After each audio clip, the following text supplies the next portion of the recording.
In a dry and ancient region of South Africa, there are rocky slopes lying still beneath the sun, as if they had never witnessed anything beyond wind, dust, and time. At a glance, they might seem to be only gray patches of stone, old cracks, and sedimentary layers tilted gently across the ground.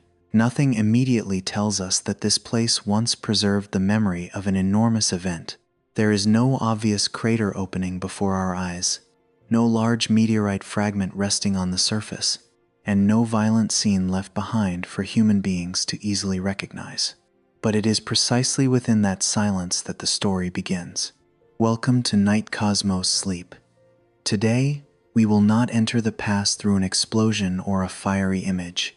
We will enter the story through very small traces, hidden deep inside stone, where Earth has kept a memory more than 3 billion years old. This ancient rock region is known as Barberton, one of the rare places that still preserves some of the oldest fragments of Earth's crust. There, time does not appear as a number on a page, but as layer after layer of material that has been compressed, bent, lifted, worn down, and exposed beneath the light of the present. A thin layer of rock may once have been mud on the seafloor. A gray band of sediment may once have settled in ancient water. A tiny grain embedded in stone may once have flown through the air after a moment so hot that rock melted. These details do not easily attract attention, but when placed together, they begin to suggest something unusual.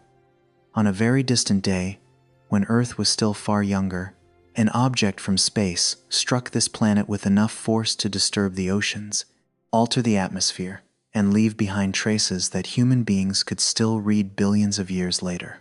The Earth in this story is not the Earth we know.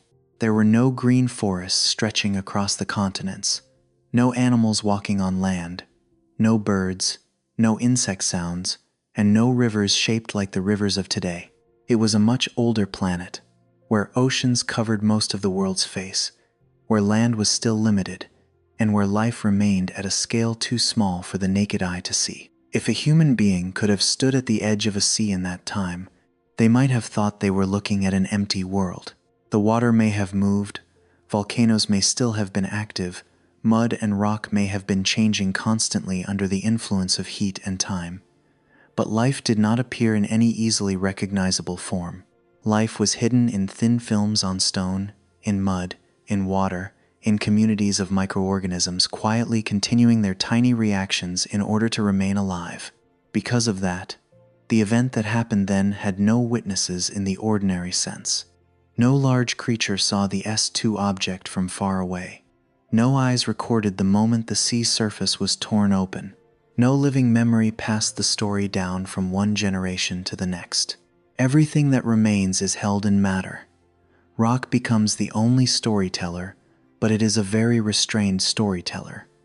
Rock does not describe things in complete sentences. It leaves only clues.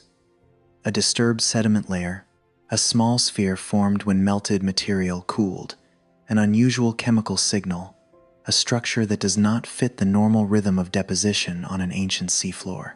To understand that story, human beings have to learn how to listen to the silence of stone, to read details that may seem meaningless, and to join them into a larger picture. In some of the rock layers at Barberton, tiny spherical grains appear like silent dots within the old stone. They are not like rounded pebbles smoothed over time by flowing water. Their shape points to a far more violent process.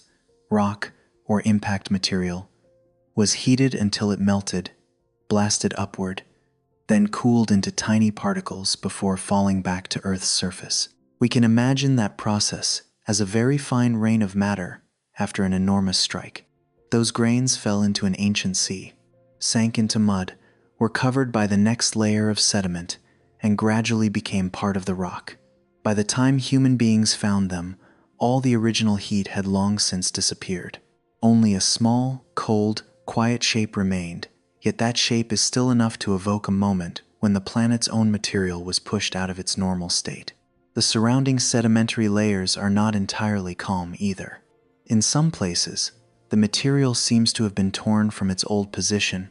In others, one layer is mixed into another, with fragments from the seafloor resting in places that slow, ordinary deposition could hardly have produced.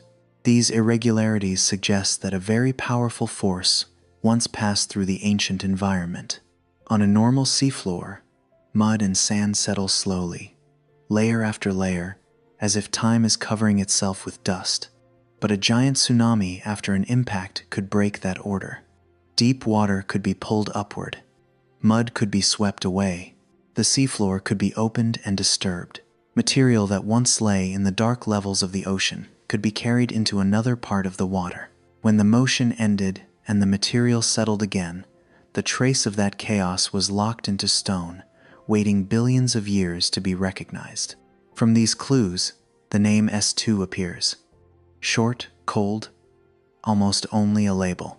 But behind that label was an enormous meteorite, an object tens of kilometers across, far too large to compare with the small streaks of meteors that usually skim through the atmosphere and vanish in a few seconds. S2 belonged to a time when the solar system still contained more wandering objects than it does today, and the young Earth was still frequently affected by impacts large and small. When a mass like that plunged into a world almost covered by ocean, the story did not end at the point of contact.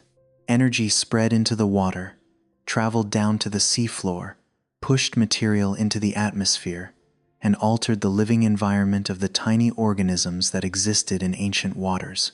The easiest way to think of S2 is as a symbol of destruction.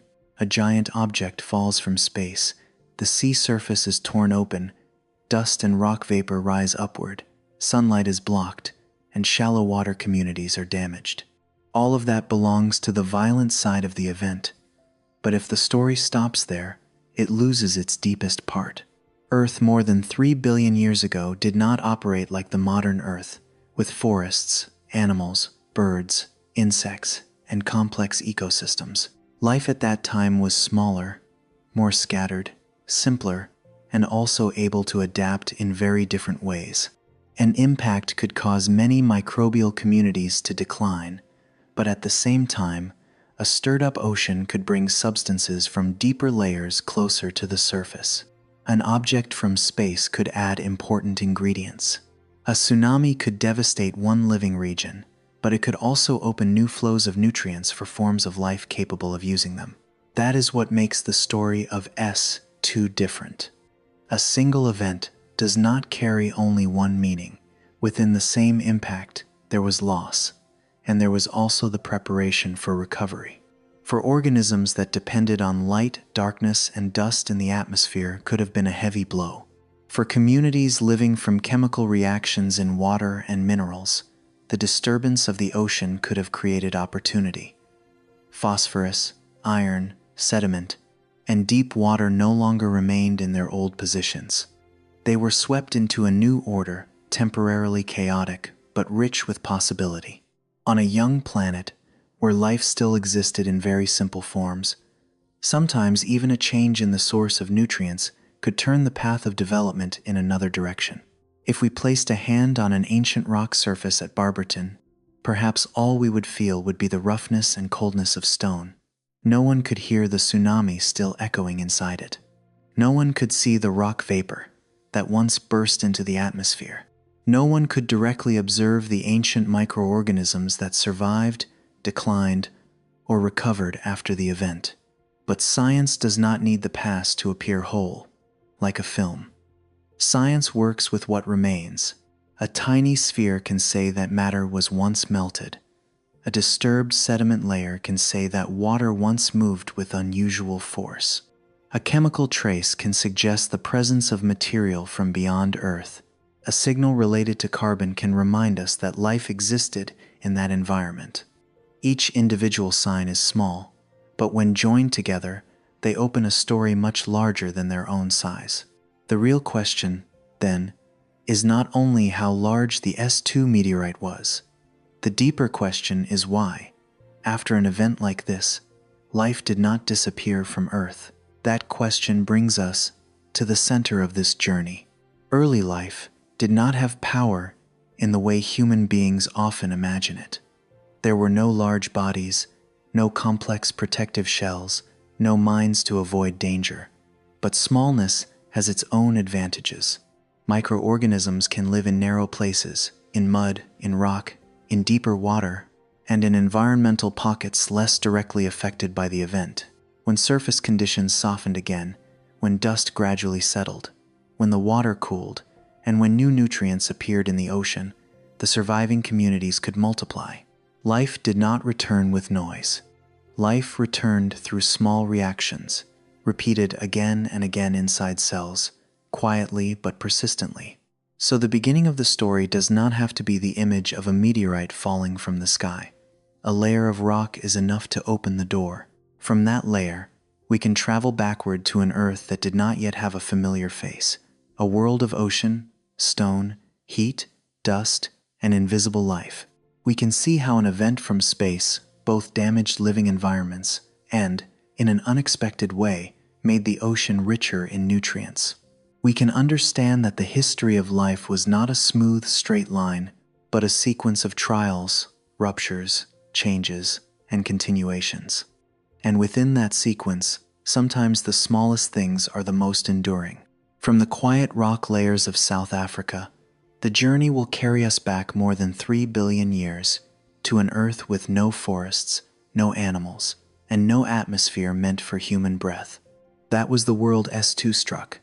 A young planet, rich in water, full of change, yet already carrying the first signs of life within it.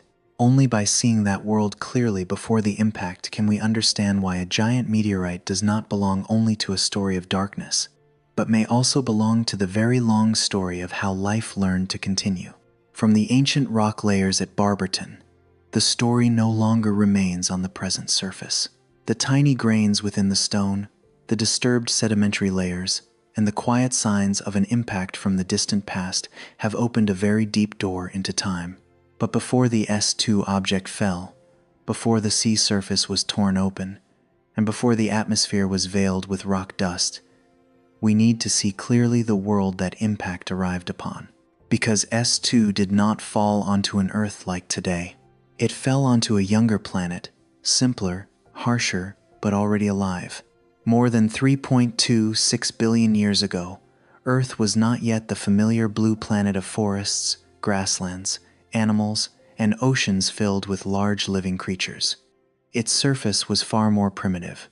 The oceans held the central role, covering much of the planet like a vast, deep, constantly changing body of water. Any exposed land that existed was not yet made of stable continents like those of today. It may have been volcanic rock, ancient islands, or pieces of Earth's crust rising out of the sea before being worn down again by time, heat, and waves. There were no roots holding soil in place, no humus, no green covering of plants spread across the stone. That planet was still being shaped by water, fire, minerals, and powerful geological motion.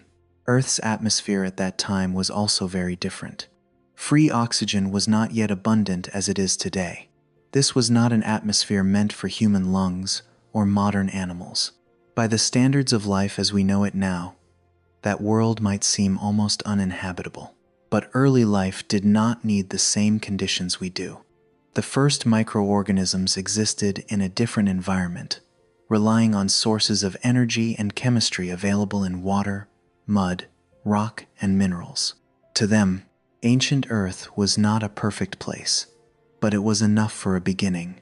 Life then did not appear in forms that were easy to recognize. There were no fish swimming in the sea, no creatures crawling onto land, no plants rising from soil, and no skeletons to become clear fossil traces. Most life existed at a microscopic scale in very simple communities of cells. They may have clung as thin films to rocks, lived in shallow mud, drifted through seawater, or existed near places where minerals and heat from inside the planet emerged. If a person could have stood on the shore of that ancient sea, they might have seen only water, stone, and heat before them. Life was still there, but too small to create a scene. This makes the Earth before S2 completely different from the meteorite impact stories we usually know. When people hear about a large meteorite, many think of the extinction of the dinosaurs, burning forests, shifting climate, and collapsing food chains. But more than 3 billion years ago, there were no dinosaurs, no forests, no large animals, and no complex ecosystems on land. The S2 impact happened on a much older stage. Oceans, seafloors, sediment, and oxygen, poor atmosphere, and tiny microbial communities. So its consequences must also be understood in a different way. A major event like S2 could certainly cause severe damage. Shallow water regions, where some microorganisms receive light and live near the surface, may have been heavily affected when dust and rock vapor covered the atmosphere. The upper layer of the ocean may have heated. Tsunamis could have torn sediment from the seafloor, buried living communities, and broken apart previously stable environments. But early life was not concentrated in large bodies or in a single ecosystem. It was scattered across many small places, in mud, in rock, in deeper water, and in narrow pockets less directly affected by the impact. Some of it may have been erased, but what remained still had the ability to continue. That smallness is the important point.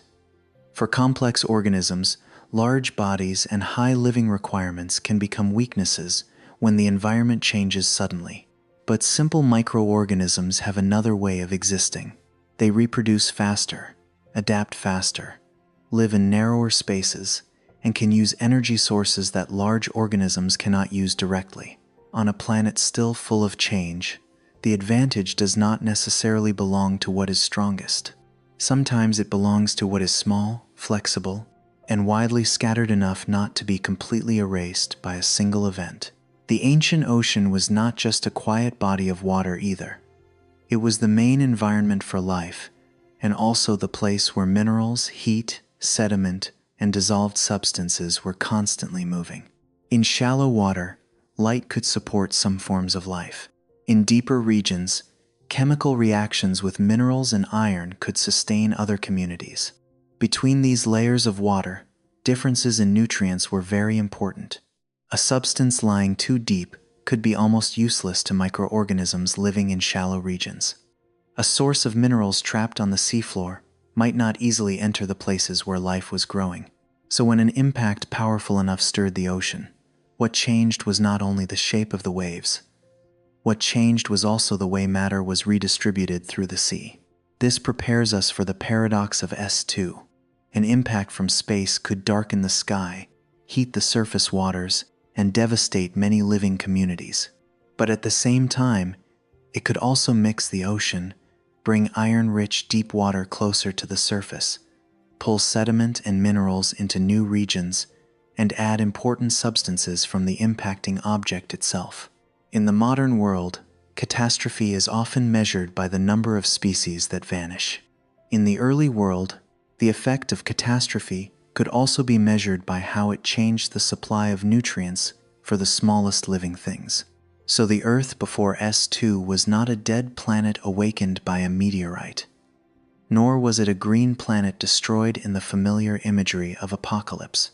It was a very ancient in-between world, alive, but with life still microscopic, ocean-bearing, but with oceans very different from those of today, filled with rock and sediment, but with a planetary surface still undergoing powerful change. S2 struck exactly that setting, where life was both fragile and persistent, both vulnerable to great disruption and capable of making use of the changes left behind by that disruption. Once we understand this background, the coming impact is no longer a simple scene of destruction. It becomes a test of early Earth. Dust could block the light. Tsunamis could stir the seafloor. Heat could make the upper ocean harsh. But beneath those violent effects, the more important question remains. How did the first microbial communities respond when the environment around them was rearranged? And why, after such a powerful strike, did life not disappear from the planet? The answer will not lie in a single image. It lies in the way the ancient ocean transported matter, in the survival ability of tiny cells, in the mud and rock layers that could become temporary shelters, and in the nutrients delivered after the chaos. Before S2, Earth already had life.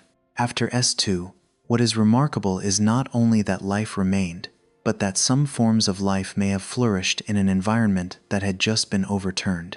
That is why the setting more than 3.26 billion years ago is not only the opening scene for an impact, it is the key to understanding why a giant meteorite could be both a catastrophe and part of the long story of recovery. Before S2 enters the story, Earth was already a world very different from the one we know today. More water than exposed land, poor in oxygen, without forests, without animals, yet already carrying microscopic life scattered through the ancient ocean. It is this setting that makes the coming impact so special.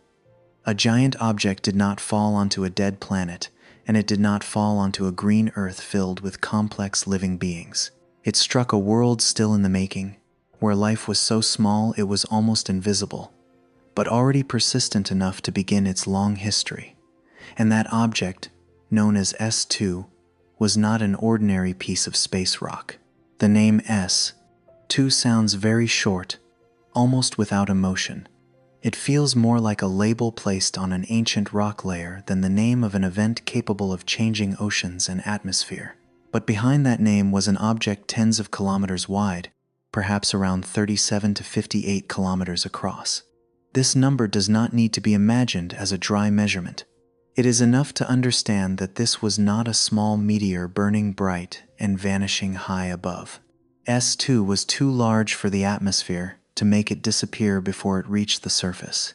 It was a body of matter wide enough that, when it struck Earth, its energy did not stop at the impact point, but moved into the water, rock, sediment, and surrounding atmosphere. Objects like S2 belong to a very ancient period of the solar system. When Earth was young, the space around the planets was not as quiet as we may imagine it today. Many fragments left over from the formation of planets were still moving along different orbits. Some fell into the Sunday, some were pulled off course by the giant planets. Some struck the Moon, Mars, Venus, or Earth.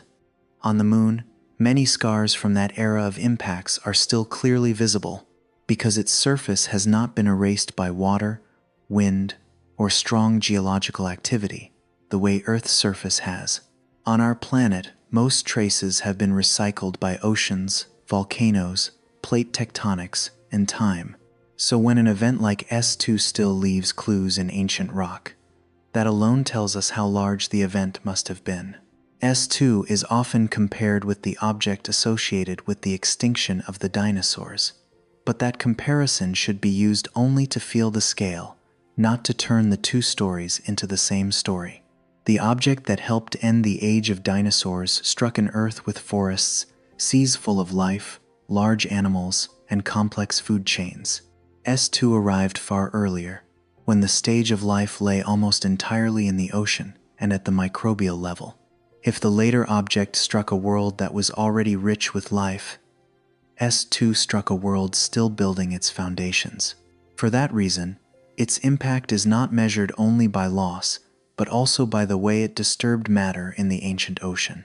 An object tens of kilometers wide falling into Earth does not carry only mass, it carries speed, and that speed is what makes the energy of the impact enormous. There is no need to enter into formulas to imagine this. A small stone falling into water creates only a few ripples. A large rock dropped from a great height can throw water upward. But a meteorite, the size of S2 coming from space, does not fall the way an ordinary object falls on Earth. It strikes the planet at tremendous speed, and when it reaches the surface, its energy is released in an extremely short time. Water does not have time to move like a calm liquid.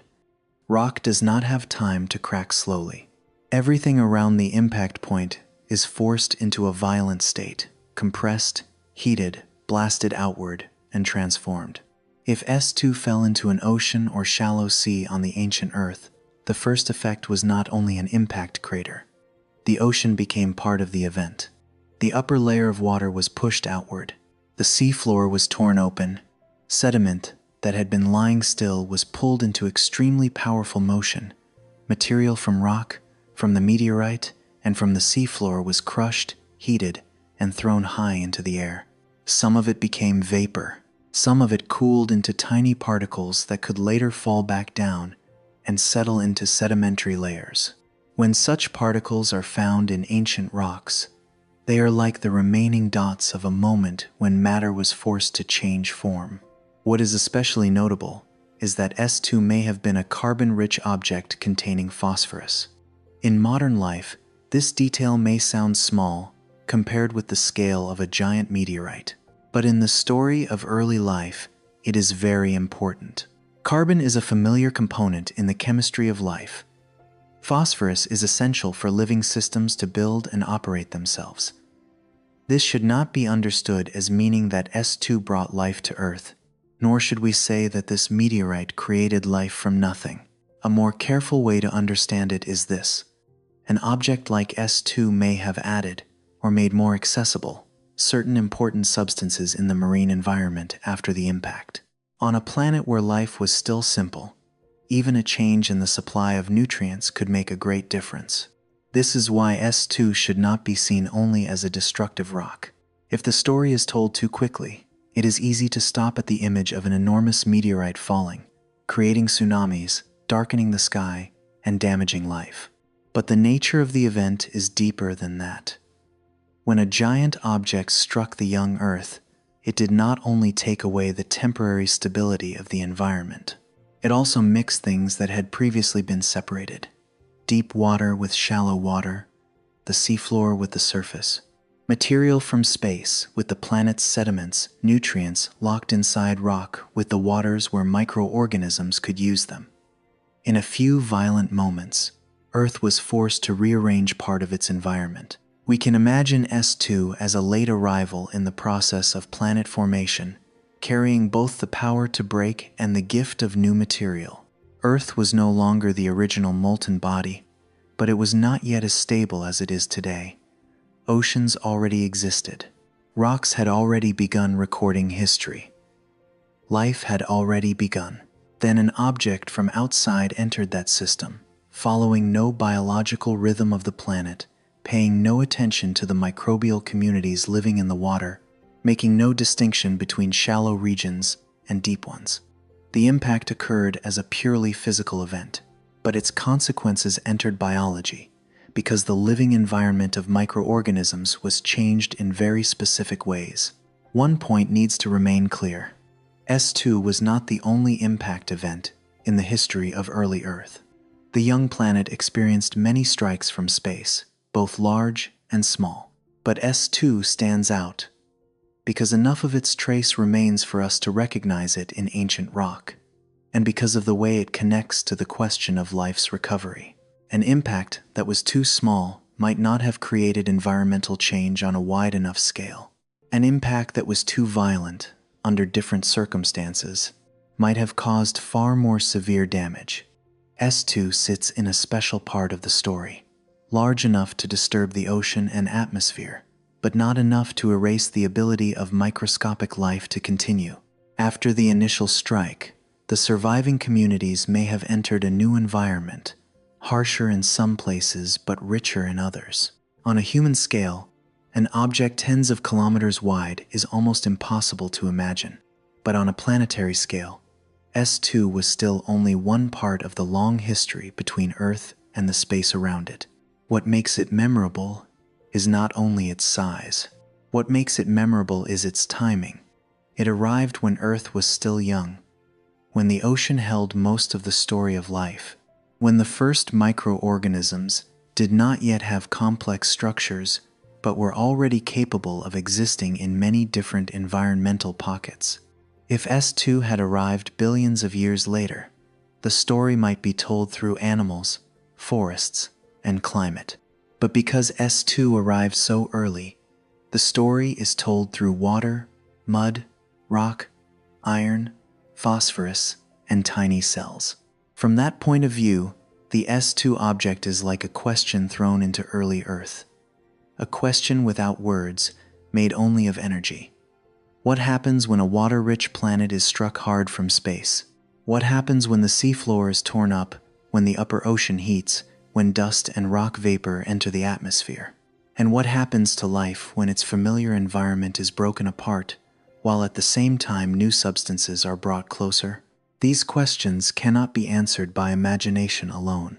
They require ancient rocks, sedimentary traces, tiny grains that were once molten material, and the way scientists read the recovery of microorganisms after the event. S2, then, was not only a large meteorite, it was a crossing point between astronomy, geology, and early biology. In space, it was a wandering piece of matter. When it touched Earth, it became a geological impact. After the dust settled, it became an ecological event for the smallest forms of life. An object with no life, no purpose, and no path connected to biology could still help change the conditions for life that already existed. That intersection is what makes the story more compelling than an ordinary disaster narrative. Before S2, the ancient ocean had its own order. Deep water held substances that shallow regions could not easily reach. Sediment lay on the seafloor. Microorganisms lived in small spaces suited to their abilities. After S2, that order was briefly broken. Deep and shallow waters were mixed together. Mud and rock were swept upward. Material from the meteorite entered the planet's environment. The atmosphere received dust and rock vapor. The sea surface received heat. The seafloor received shock. Life received a major test, but it may also have received a new source of material. And that is why S2 needs to be seen carefully before we enter the moment of impact. The size of this object creates awe, but its meaning lies in what happened afterward. It was not simply a rock falling down. It was an agent that overturned layers of water, changed the pathways of nutrients, and forced a young planet to respond with its entire ocean and atmosphere. In the long story of Earth, S2 was a violent blow. In the long story of life, it may have been a moment when the environment was broken apart and then opened in a new way. When that object approached Earth more than 3 billion years ago, no creature looked up in fear. No sound was recorded in living memory. No scene was carried into the present as an image. But in the rocks, enough remains to show that the impact happened, and that it left behind more than a trace of power. It also left a deeper question about the resilience of life. The larger S2 becomes in our understanding, the stranger that question becomes. How could the earliest tiny organisms pass through an event so immense? And how could an object from space, one capable of darkening the sky and stirring the ocean, also help bring necessary substances closer to life? To answer that, we need to enter the moment when S2 truly touched the young planet, not as a simple scene of apocalypse, but as an enormous physical event in which water, rock, dust, heat, and sediment all changed within a short span of time. From that moment on, the ancient ocean would no longer remain in its previous state. The surface would be torn open, the seafloor would be awakened, and what had once rested quietly in the deep darkness of the water could begin to be pulled upward, preparing for the strangest part of the story. Life did not only endure chaos, but may have found within that chaos a new source of nourishment. As S2 approached the young Earth, the planet below had no forests to catch fire, no large animals to flee, and no eyes complex enough to look upward and record that moment. The ancient ocean still stretched across most of the surface, holding within it deep layers of water, dark muddy regions, mineral-rich seafloors, and tiny microbial communities living according to their own rhythm. From the outside, the coming impact might seem only like a physical event, a large mass of matter falling onto a water-rich planet. But from Earth's side, it was the moment when the boundary between sea, rock, and atmosphere was broken apart within a very short span of time. S2 did not touch the planet like a stone falling into a lake. An object tens of kilometers wide, carrying tremendous speed from space, does not create a light splash and then sink. As soon as it entered the ancient atmosphere, that mass compressed the air in front of it, pushing everything around its path into an extreme state. But the atmosphere was not enough to stop S2. The meteorite kept falling, carrying the full kinetic energy of a giant object. In the moment of contact with the surface, The energy had no time to disperse gradually. Water, seafloor, sediment, and the material of the meteorite itself were all forced into an almost immediate transformation. If the impact point lay in the ocean, or a shallow sea of early Earth, the water surface would no longer behave like familiar water. The upper layer of the sea was compressed downward and then thrown outward with terrifying force. Water was driven away from the center of impact, creating an empty, chaotic region where pressure, heat, and motion all reached extreme levels. Beneath it, the seafloor was no longer a still, solid foundation. Ancient layers of mud, rock, and sediment were torn open. Materials that had once rested deep in the darkness of the seafloor were lifted up, crushed, and mixed with hot water, rock vapor, and fragments from the object that had come from space. In that moment, the ancient sea surface was no longer a gentle boundary between water and air. The impact zone became a place where states of matter were forced to overlap. Water near the center of impact could partly vaporize. Rock could melt, shatter, or be thrown high as hot material. Sediment no longer lay in slow layers along the seafloor, but was overturned like pages ripped from the spine of a book. The entire ocean did not vanish, and the whole planet did not instantly turn into steam. What happened was more precise, and in the way of a real planet, also more violent. A broad region of sea and seafloor was transformed within a short time, while energy from the impact point spread in every direction. The light of the impact was not ordinary light. It was the light of heated matter, rock vapor, fine dust, and fragments blasted upward from the place where sea and stone were forced beyond their previous state. Near the center of impact, water, rock, and meteorite were no longer clearly separate. Everything joined into a hot, bright, heavy mixture moving at great speed. Very tiny particles of matter created in that moment could rise high, cool, and then fall back into the ocean as small spherical grains. Billions of years later, those same grains may lie silently in ancient rock, becoming one of the clues that a strike once occurred with enough force to melt stone and launch it into the atmosphere. From the impact point, energy did not travel only upward. Part of it moved downward into the seafloor and the shallow crust of Earth. Rock was compressed, fractured, and crushed. Softer sediment was displaced and pulled into motion.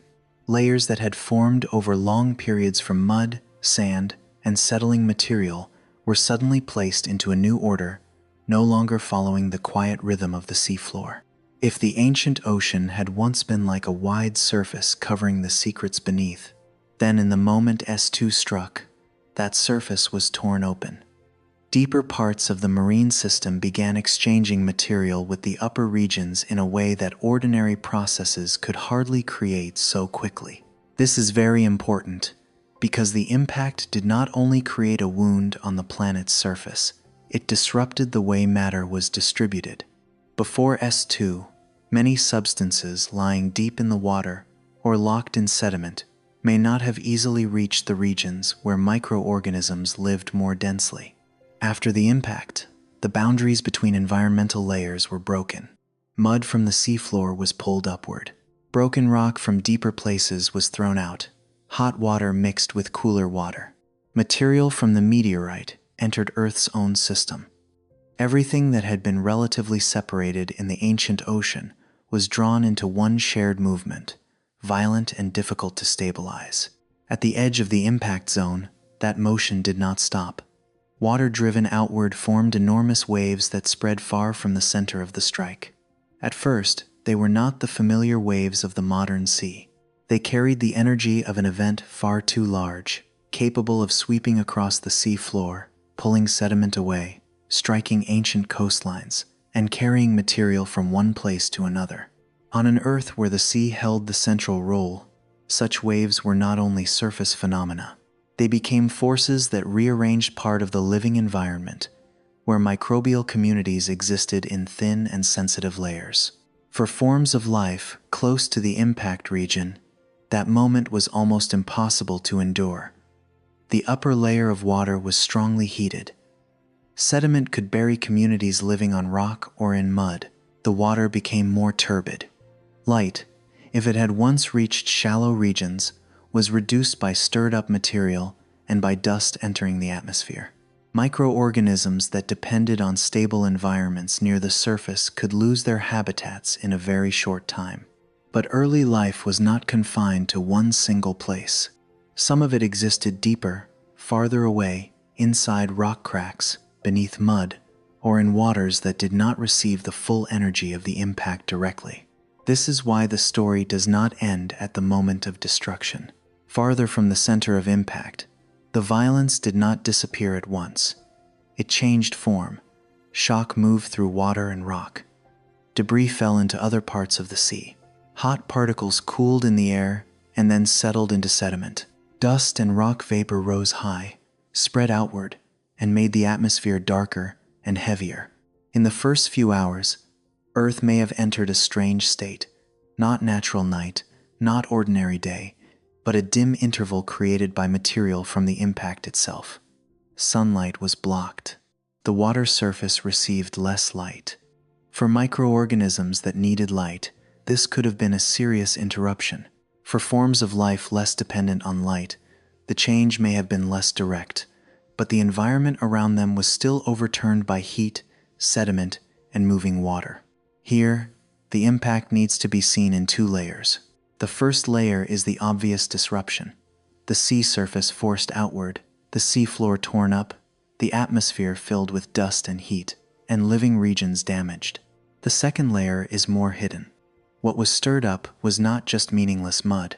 In the seafloor and deep water were substances that microorganisms could use. Inside the impacting object, there were also components that could become part of the chemical environment afterward. When S2 struck Earth, the blow did not choose between destruction and supply. Both happened at the same time. One living community could be buried, while somewhere else, newly stirred water could bring material that had previously been too far away. That is the paradox beginning to form at the very moment the sea surface was torn open. The more violent the event, the greater the power to mix the environment. A quiet ocean keeps its layers in their own order. Deep water holds deep substances. Shallow regions receive what can reach them from above or through normal currents. But an impact, like S2, did not follow that slow rhythm. It forced the ocean to behave differently. It pulled regions that had once been far apart closer together within a short span of time. It turned the seafloor into a source of lifted material. It turned the meteorite into part of Earth. It turned old sediment into new sedimentary layers.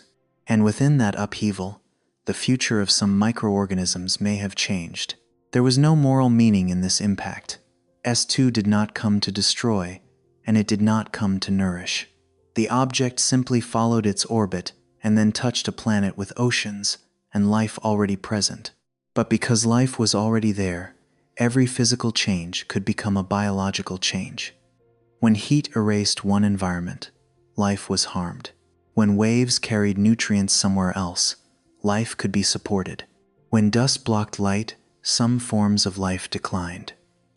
When new sediment settled, different chemical conditions could appear. The same event, the same source of energy, yet the consequences did not move in only one direction. In the moment S2 struck, early Earth was disturbed through many layers at once. The upper water received heat and pressure. The deeper layers received shock. The seafloor was opened. Sediment was pulled away from its old position. The atmosphere received material from below. Microbial communities, which lived in small boundaries between water, mud, and rock, were pushed into an environment that had suddenly changed. Nothing within the directly affected region kept its previous rhythm. But precisely because everything was stirred up, this event did not leave only a zone of injury behind. It left an ocean that had become different. After the first moment, material began to fall back. Hot particles cooled. Fine dust remained suspended. Water driven outward continued spreading as waves. The seafloor could not immediately return to its old order.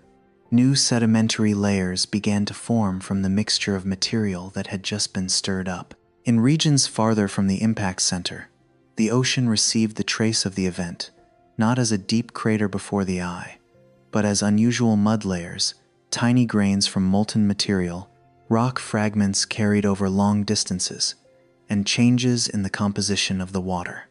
Later, when all of this was buried and turned to stone, those signs became evidence that the ancient sea surface had once been opened by a force outside Earth's normal rhythm.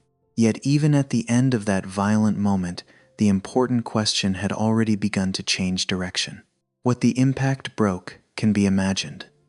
Shallow water, sediment, light, temperature, and environmental stability. What is harder to recognize is what it released. Deep water could bring iron closer to the surface. Torn open sediment could carry minerals into the water. The object from space could add important substances. None of this makes the impact gentle. It only shows that a violent event on early Earth could have more than one consequence. So the moment when the sea surface was torn open was not the end of the story. It was the beginning of a chain of changes. From the center of impact, waves would spread. From the disturbed seafloor, material would be redistributed. From dust and rock vapor in the atmosphere, the sky would darken. From the heated upper water, many microbial communities would face intense pressure. But from that same stirred ocean, substances from the deep also began to leave their old places. Chaos did not only sweep away what already existed, it also unlocked parts of the ancient sea that had once been held far from life. As the first layer of water was pushed outward, and giant rings of waves began spreading across the ocean, Earth entered the next stage of the S2 event. From a single contact point in an ancient sea, energy became motion on a broader scale. Those waves would not only pass across the water surface, they would sweep the seafloor, pull sediment, mix layers of water, and bring substances hidden in the deep closer to places where life could reach them. After the moment the sea surface was torn open, the most frightening thing was not only the destructive force of water, but the way the ancient ocean began to be stirred like an enormous system changing its order. From the center of impact, the water did not stand still and return to its old shape. When S2 struck the young Earth, the sea surface was pushed outward, the seafloor was torn open, and that enormous energy began to travel through the ancient ocean. What happened next cannot be imagined as an ordinary wave, even the largest wave on the modern sea. This was the motion of an entire part of the ocean forced out of balance. Water was lifted, pulled away, gathered together, and then spread across seas with no ships, no harbors, and no large living creatures floating on the surface. A world that almost belonged to the ocean was awakened from below, and the waves born after the impact did not only move across the surface, they pulled along the seafloor, sediment, deep water, and substances that had once rested quietly in darkness. In the ordinary view, a tsunami is an image of destruction. A wall of water moves toward shore, carrying everything in its path, reshaping the coastline and leaving behind a chaotic layer of mud.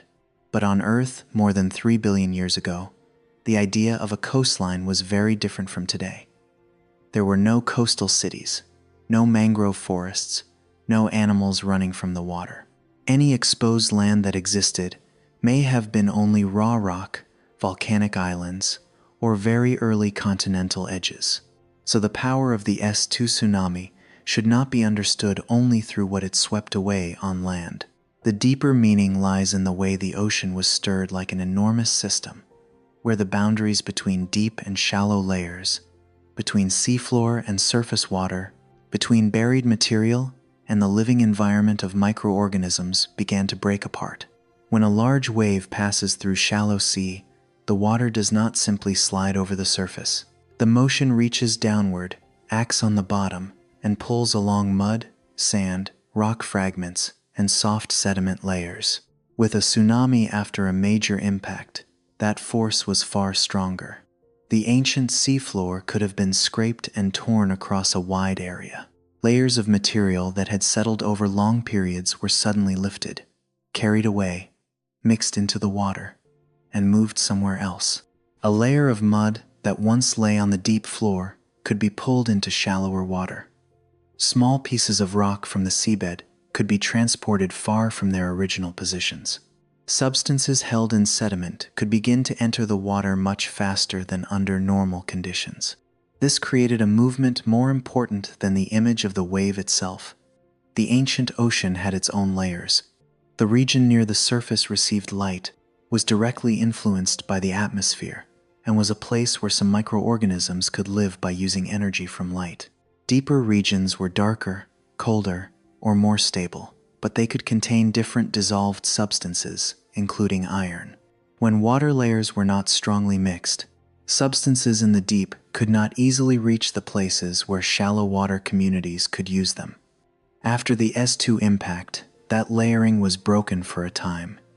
Deep water was pulled upward. Shallow water was forced downward or pushed away. Sediment and minerals moved between currents. The ocean no longer kept its old order. On a modern planet, disturbance on that scale could be seen as an environmental disaster. For early Earth, the interpretation needs to be more delicate. The disaster was still real. Microbial communities in shallow water could have been buried or swept away from their old habitats. The water became more turbid, light had more difficulty passing downward, and heat and pressure changed suddenly. Forms of life adapted to the earlier stable environment could decline quickly. Yet within that same motion, sources of material that had once been out of reach were carried into new regions. A seafloor torn open did not only lose its calm, it also released matter. A disturbed water column did not only break habitats apart, it also brought different chemical layers into contact with one another. Iron is an important part of this story. For human beings, iron often suggests hard metal, tools, or the red color of rust. But in the ancient ocean, iron could exist in a more dissolved form than it does in the modern sea, especially in oxygen-poor environments. For some early microorganisms, iron was not only a substance trapped in rock, it could take part in reactions that helped cells obtain energy. If the source of iron lay mostly in deep water or in sediment, many shallow water communities would not have had regular access to it. The tsunami after S2 changed that distance. When deep water was pulled upward, when mud and seafloor material were swept into the flow, iron could enter regions that had previously been poorer in this substance. For microorganisms able to use iron, that change was not small. This image needs to be seen slowly. After the impact, the ocean did not immediately become fertile and gentle. The water was still murky. The surface was still affected by heat. Dust and rock vapor were still spreading through the atmosphere. Great waves were still moving across wide regions of sea. But inside that chaos, the pathways of matter had changed. Things held in the deep began to rise. Substances from rocky shores and exposed land were carried down into the sea. Fragments of the seafloor entered the water. Material from the meteorite itself mixed into Earth's system. Each motion could devastate one place, but it could also add a source of material somewhere else. This was not salvation. It was the way a young planet was stirred by physics, and then chemistry and biology both had to live with the consequences. Ancient coastal regions, if they existed near the path of the waves, may have been changed very strongly. Water rushed over the edges of land, carrying rock fragments, mud, minerals, and surface material into the sea. On modern Earth, land is a place of roots, soil, rivers, and many complex ecosystems. But at the time of S2, exposed land was rougher, poorer in life, made mostly of rock, volcanic material, and primitive sediment. When the tsunami swept across it, those pieces of matter could have been carried into shallow seas. The post-impact water flow therefore did not move only water. It moved the chemical components of an entire environment whose order was being overturned. For microorganisms, a living environment can change very quickly. A body of water that had once been clearer could become cloudy. A rock surface that had once been suitable for attachment could be buried beneath new sediment. A community living in a thin film could be swept away before it had time to adapt. But microorganisms do not exist as one single population in one single place. Early life was scattered through many small pockets of the ocean. Shallow regions, deep regions, mud, rock, cracks, and mineral surfaces. When some places were broken apart, others could still remain, and when new substances arrived, surviving communities could encounter conditions different from before. The story of S2, then, is not simply life being swept through by a tsunami. It is life entering an ocean that had been remixed. A current strong enough to pull sediment from the seafloor could also erase many fragile living structures.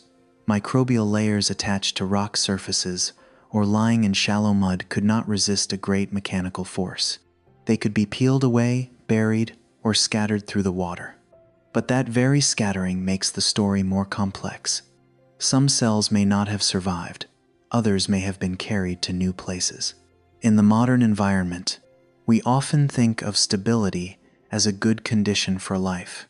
On early Earth, where life still existed in simple forms and was trying many ways of persisting, the wide movement of matter could create new combinations between cells, minerals, and energy sources. There is no need to turn this into a miracle. It is enough to understand that chaos can increase the number of times matter and life meet. The tsunami after S2 was therefore more like a planetary stirring force than a single wall of water. It did not only strike a shoreline and retreat, it passed through marine regions, pulling lower water layers with it, scraping the bottom, dragging sediment, carrying substances from deep to shallow waters, and from land into the sea.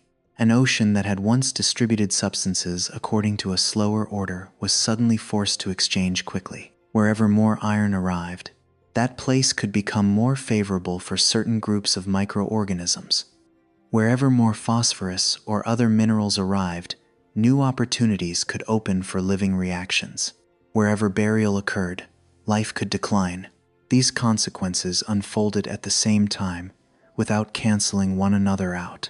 This is precisely what makes an ancient impact different from the way human beings often tell disaster stories.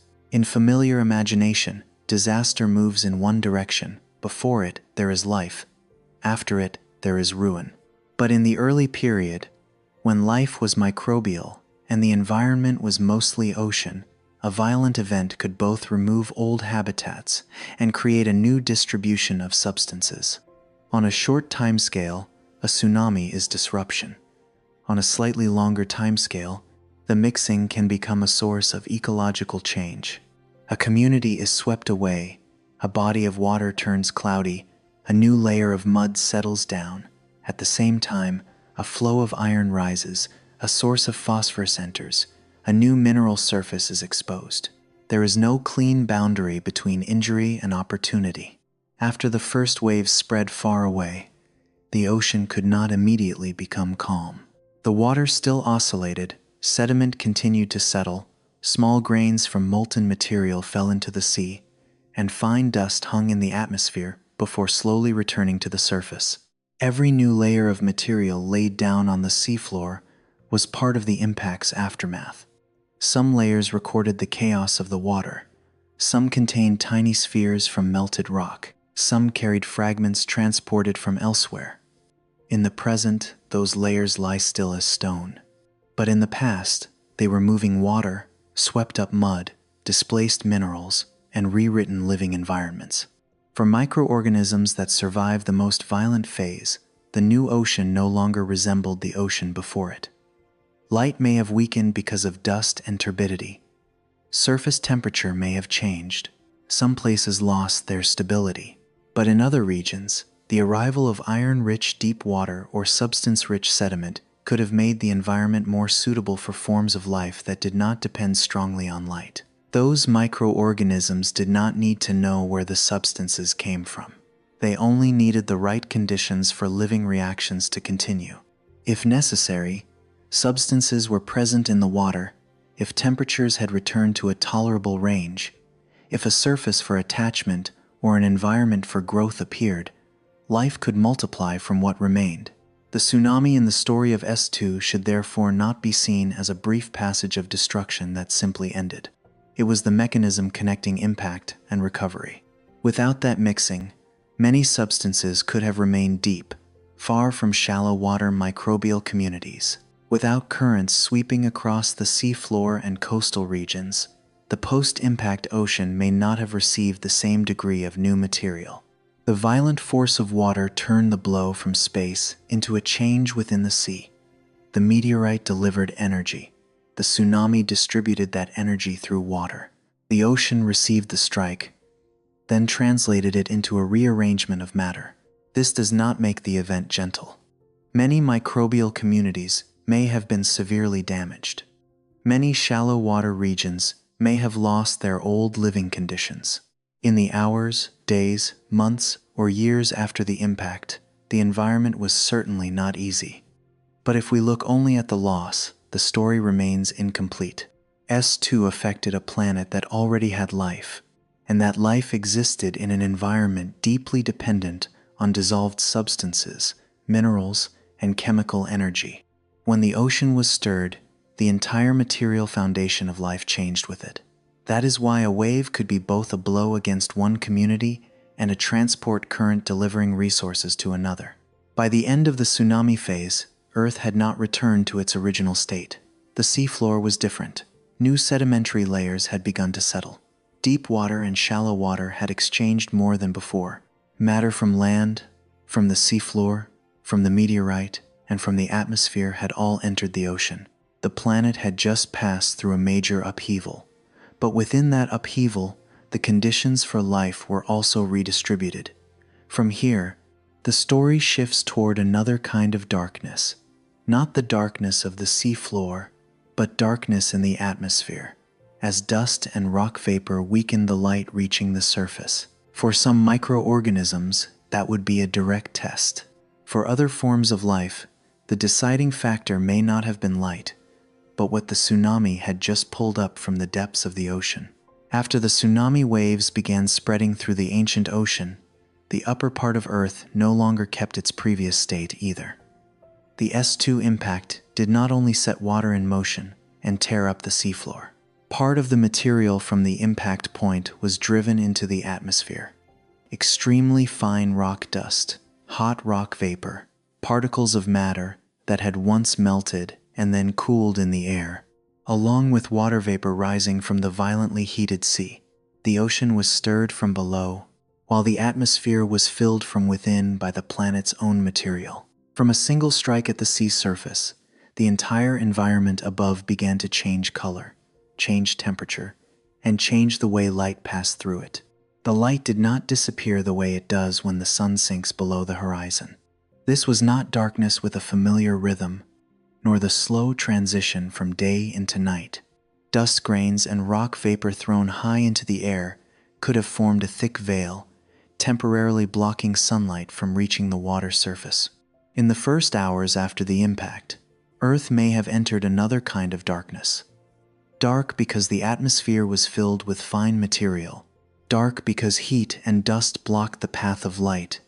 Dark because the impact itself had lifted rock from below and made it part of the sky. A young planet, already strange compared with the modern world, entered an even stranger phase when light was no longer a steady stream pouring down onto the ocean. For microorganisms living near the water surface and depending on light, this change could have been a sudden interruption. Before the impact, shallow water may have been a place where some communities used light to maintain the reactions they needed. After the impact, the water was cloudier, the dust above was thicker, the sea surface was hotter, and much less light could pass downward. A light-based way of living did not need to stop forever in order to produce serious consequences. Even a strong temporary interruption could be enough to weaken fragile communities. At the microbial scale, the difference between enough light and too little light could decide whether a thin layer of life continued growing or was pushed into decline. But Earth was not only its water surface. This is what keeps the story from becoming one-sided despair. Early life did not exist only on the brightest surface of the ocean. Some of it lived in mud, in wet sediment, in cracks, in rock, in deeper water, or near places where minerals and heat from inside the planet created other sources of energy. For communities that depended less directly on light, Darkness above did not necessarily mean an immediate end. The environment around them was still affected by heat, turbidity, water pressure, and disturbed sediment, but they did not suffer the same kind of damage as organisms relying on light in shallow regions. A sky darkened by dust did not only create shade, it changed the way energy entered the marine system. The water surface received less sunlight. Shallow regions that may once have warmed according to the ordinary rhythm of the day became different. Water vapor and fine material in the air made the atmosphere heavier and more opaque. Tiny particles slowly fell back down, but before falling, they hung between the surface and the sun like a hot memory of the impact. In that layer of air, rock no longer belonged only beneath the planet's feet. Rock had become dust, vapor, suspended matter, temporarily taking part in the sky. On a modern planet, sudden darkness like this would be understood through forests, plants, food chains, and climate. But in the time of S2, there were no forests to wither, no animals dependent on plants, no complex green world needing light in the way life does today. The consequences occurred on a smaller scale, but they were no less profound. Microbial communities in shallow water could have lost part of their familiar energy source. Living films on stone could have been deprived of light while also being covered by new sediment. Some bodies of water became so turbid that light could no longer reach as deeply as before. These changes did not create an easily visible scene, but for early life they were a real test. Life in the water at that time did not respond through behavior. No creature swam away in search of brighter places in the familiar sense. There were no eyes to recognize that the sky was darkening. Cells simply encountered a changed environment, less light, more suspended particles, different temperature, and water chemistry. Living surfaces that could be buried or torn away. Communities unable to endure the new conditions would decline. Communities in less affected positions could continue. The selection did not happen through will, but through the most basic biological capacity, whether enough conditions remained for living reactions to go on. In mud and rock crevices, darkness had a different meaning. Those places already received little direct light. They depended more on minerals, on dissolved substances in water, and on slower, more enclosed chemical reactions. When dust covered the sky, these regions were still affected by the broader disturbance of the ocean, but they were not cut off from their only energy source in the same way that some shallow water communities may have been. That is why a darkened planet does not necessarily mean that all life was extinguished. The surface could be pushed into harshness, while deeper pockets still kept enough conditions for cells to survive. The darkness after S2 therefore had two sides. For part of life, it meant the loss of light, the weakening of a familiar environment, and an interruption in growth. For another part, it was a strong pressure, but not one that directly removed every source of life. Microorganisms living through reactions with minerals may not have needed light as their main source.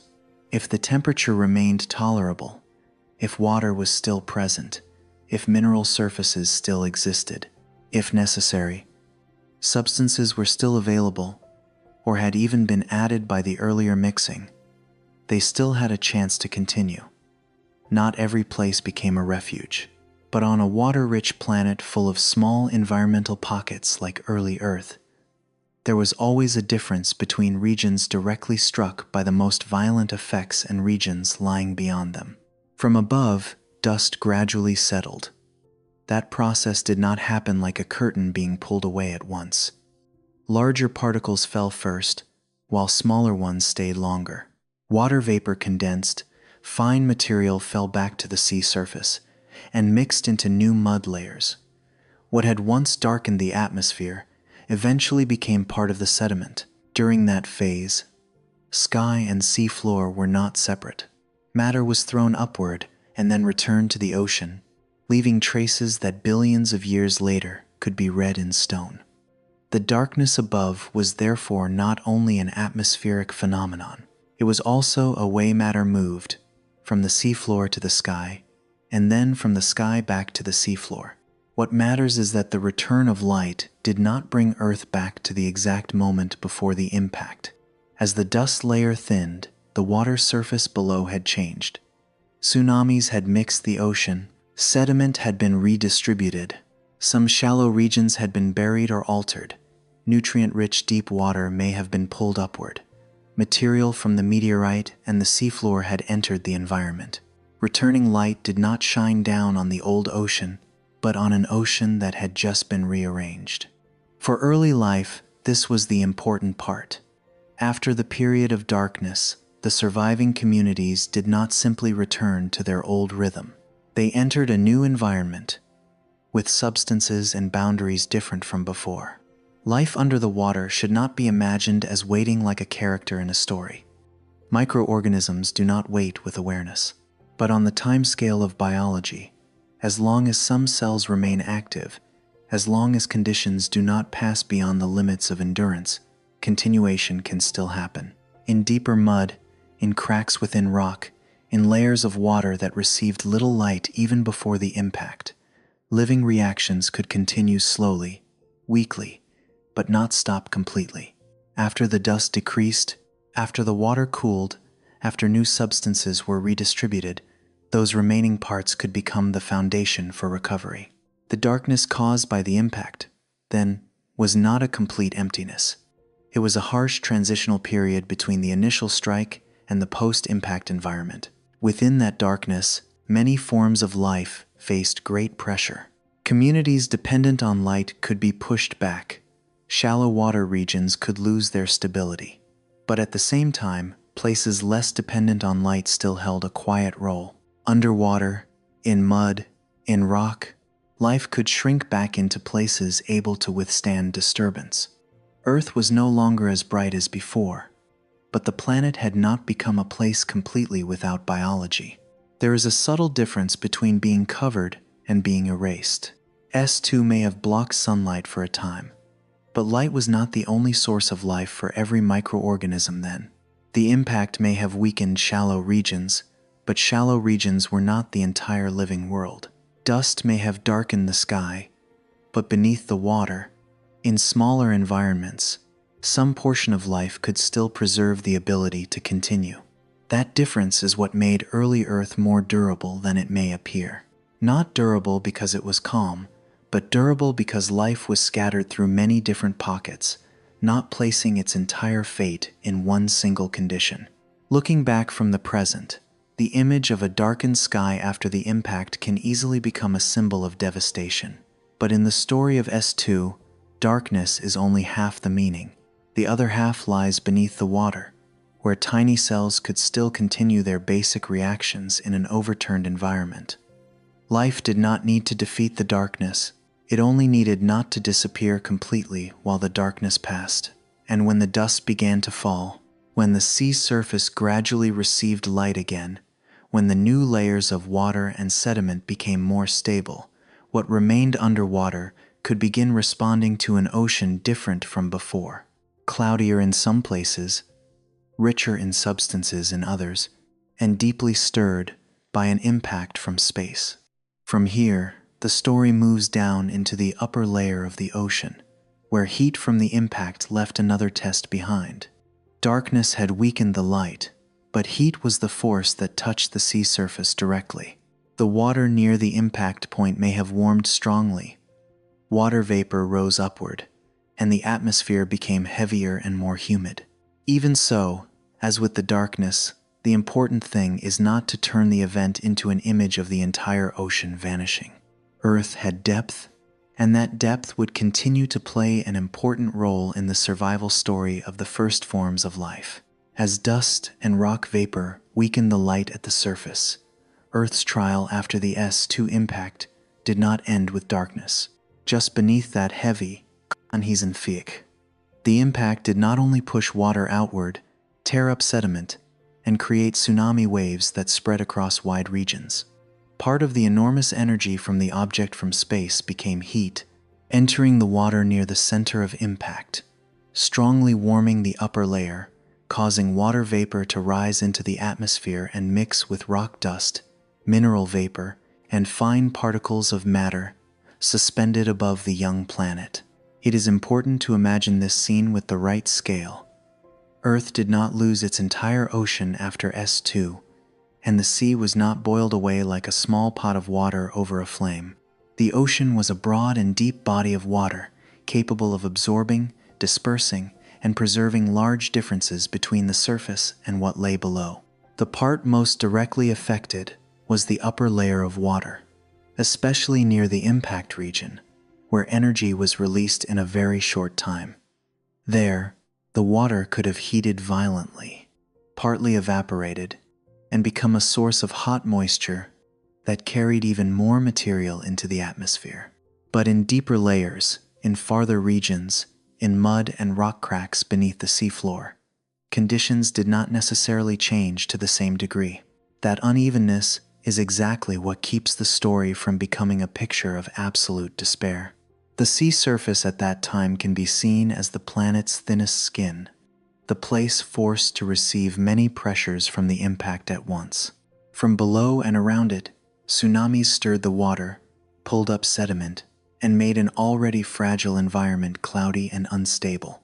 From above, dust and rock vapor reduced the light, so shallow waters no longer received the familiar source of energy they had known before. From the impact center itself, heat moved into the water near the surface, making that region harsh for microbial communities accustomed to gentler conditions.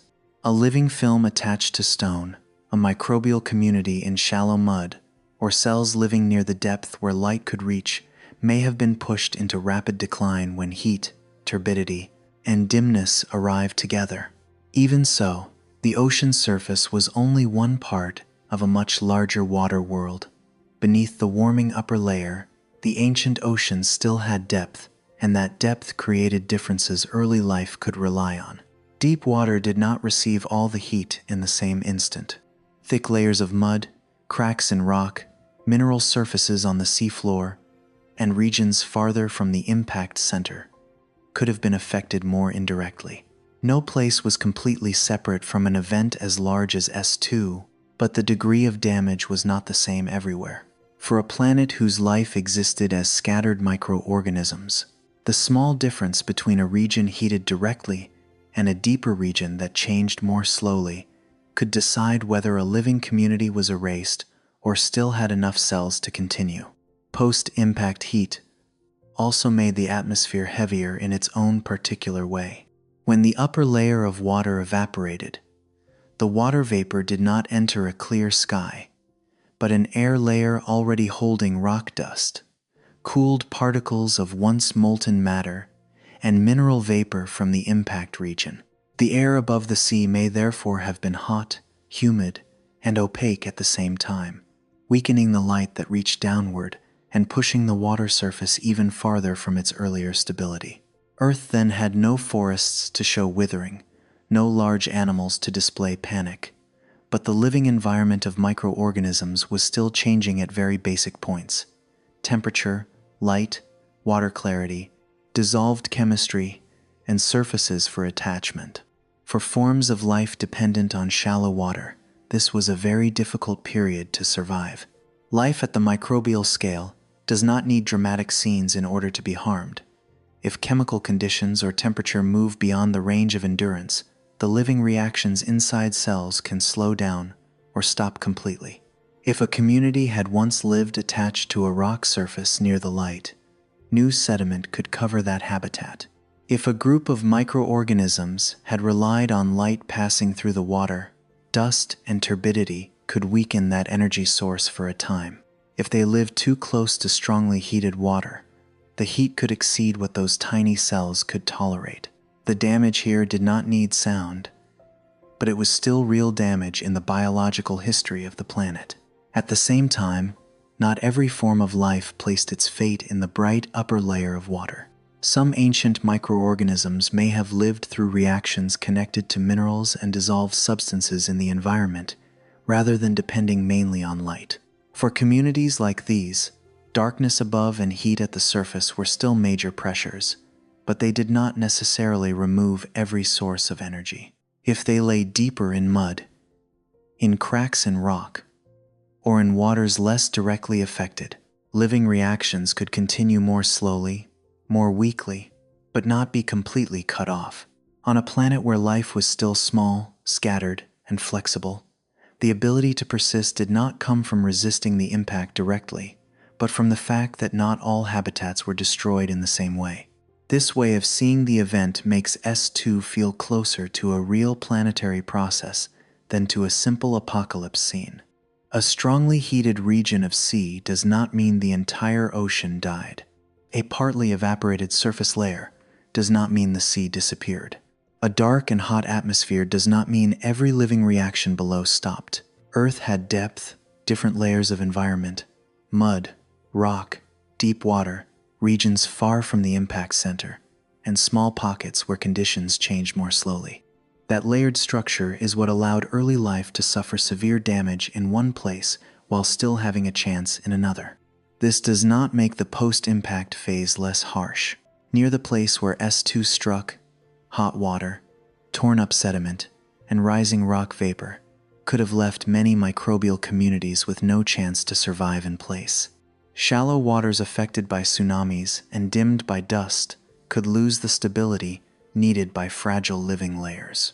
The sea surface, once the meeting place between ocean and atmosphere, became a boundary filled with disturbance, where heat, water vapor, dust, weakened light, and muddy water all reshaped living conditions. But on a broader scale, life was not forced to exist only at that boundary. Some of it already lived deeper. Some of it may have occupied more enclosed environments. Some of it could use sources of energy other than light.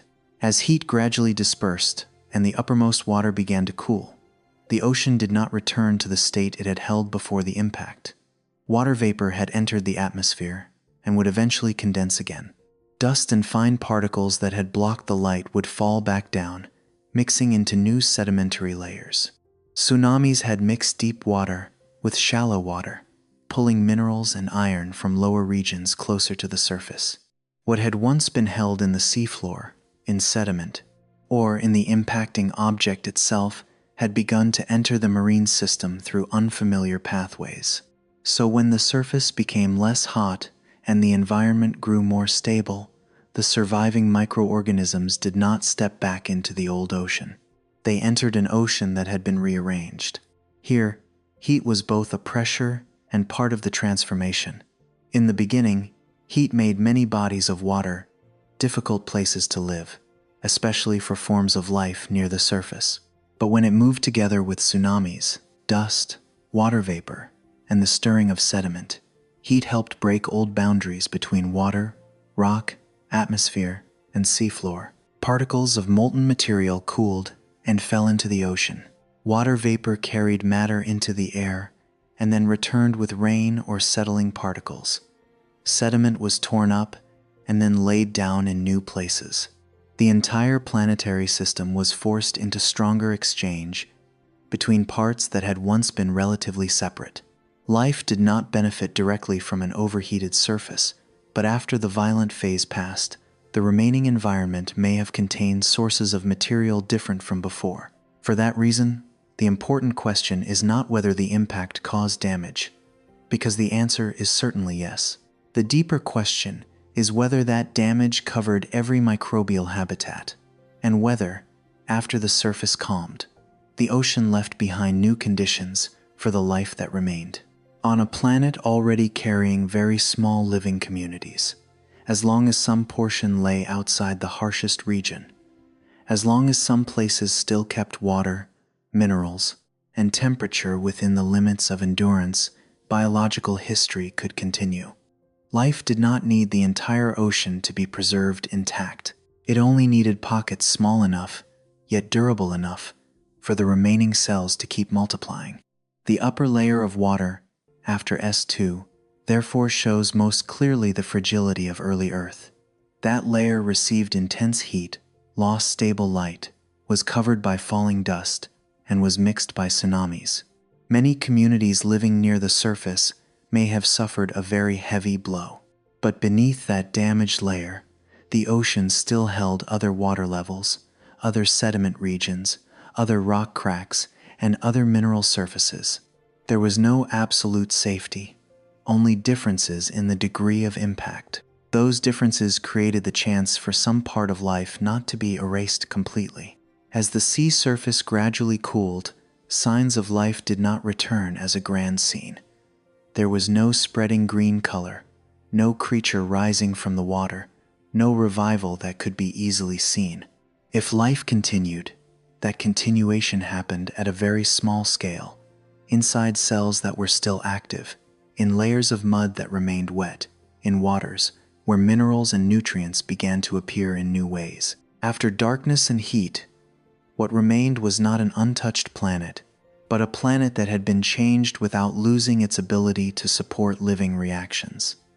This makes S2 a far more complex event than a simple act of destruction. From the heated upper layer of water, the story moves toward the communities most directly affected. Microorganisms living in shallow regions, living films attached to rocks, tiny forms of life dependent on light and on the stability of the surface environment. They left behind no cries, no images easy to see, but their decline and recovery are the important biological part of this story. S2 heated the sea surface, but it did not make the ocean disappear.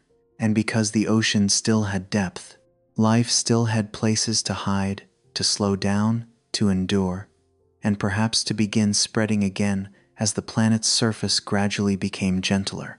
After the sea surface had been heated, and the atmosphere had grown heavy and opaque with rock dust, life on early Earth entered a phase that is very difficult for human imagination to see. If that impact had happened on an Earth filled with forests and animals, the signs of loss would appear much more clearly. We could imagine tree trunks falling, herds vanishing from plains, once crowded seas becoming suddenly empty. But more than 3 billion years ago, the planet had no such images. Life did not fall in large bodies, did not leave behind sound, did not create a scene easily called catastrophe. Life then was thinner, quieter, held in mud, on stone, in shallow water, and in very small microbial films. So when S2 struck Earth, the greatest damage also took place at a scale almost invisible. In shallow waters, where light could once pass downward and help some microbial communities maintain their rhythm of life, the familiar world changed too quickly. Before the impact, a living film attached to stone may have existed within a relatively stable interval, receiving light, touching water, using dissolved substances, and slowly spreading across countless generations of cells. Those communities did not need much space. They only needed a surface to hold on to, a layer of water suitable enough, an energy source steady enough, and the necessary substances present around them.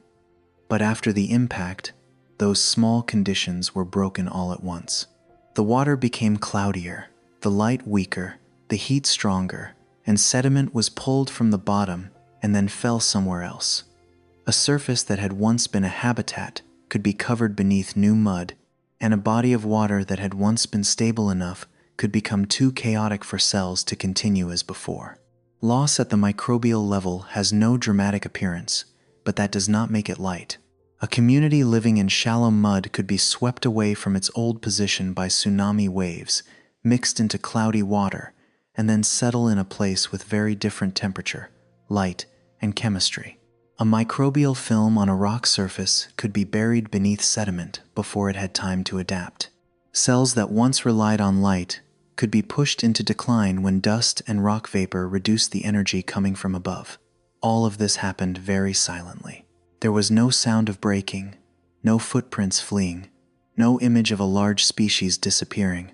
But within those ancient layers of water and mud, living reactions may have slowed, been interrupted, or stopped completely in many places. This part needs to remain in the story, because if we only say that the impact brought more nutrients into the ocean, we overlook the first price life had to pay. S2 was not a gentle gift falling from space. Before the ocean could receive more iron, phosphorus, or materials stirred up from the deep, many older habitats had already been damaged. Shallow waters that had once been favorable for some microbial communities could become dim and full of mud. Places that once provided stable surfaces for cells to attach could be torn open by waves. Communities accustomed to the environmental rhythm before the impact might no longer fit the ocean that had just been overturned. If recovery came later, that recovery did not begin from an intact world, but from a world that had truly been struck. Yet damage did not spread in one simple straight line.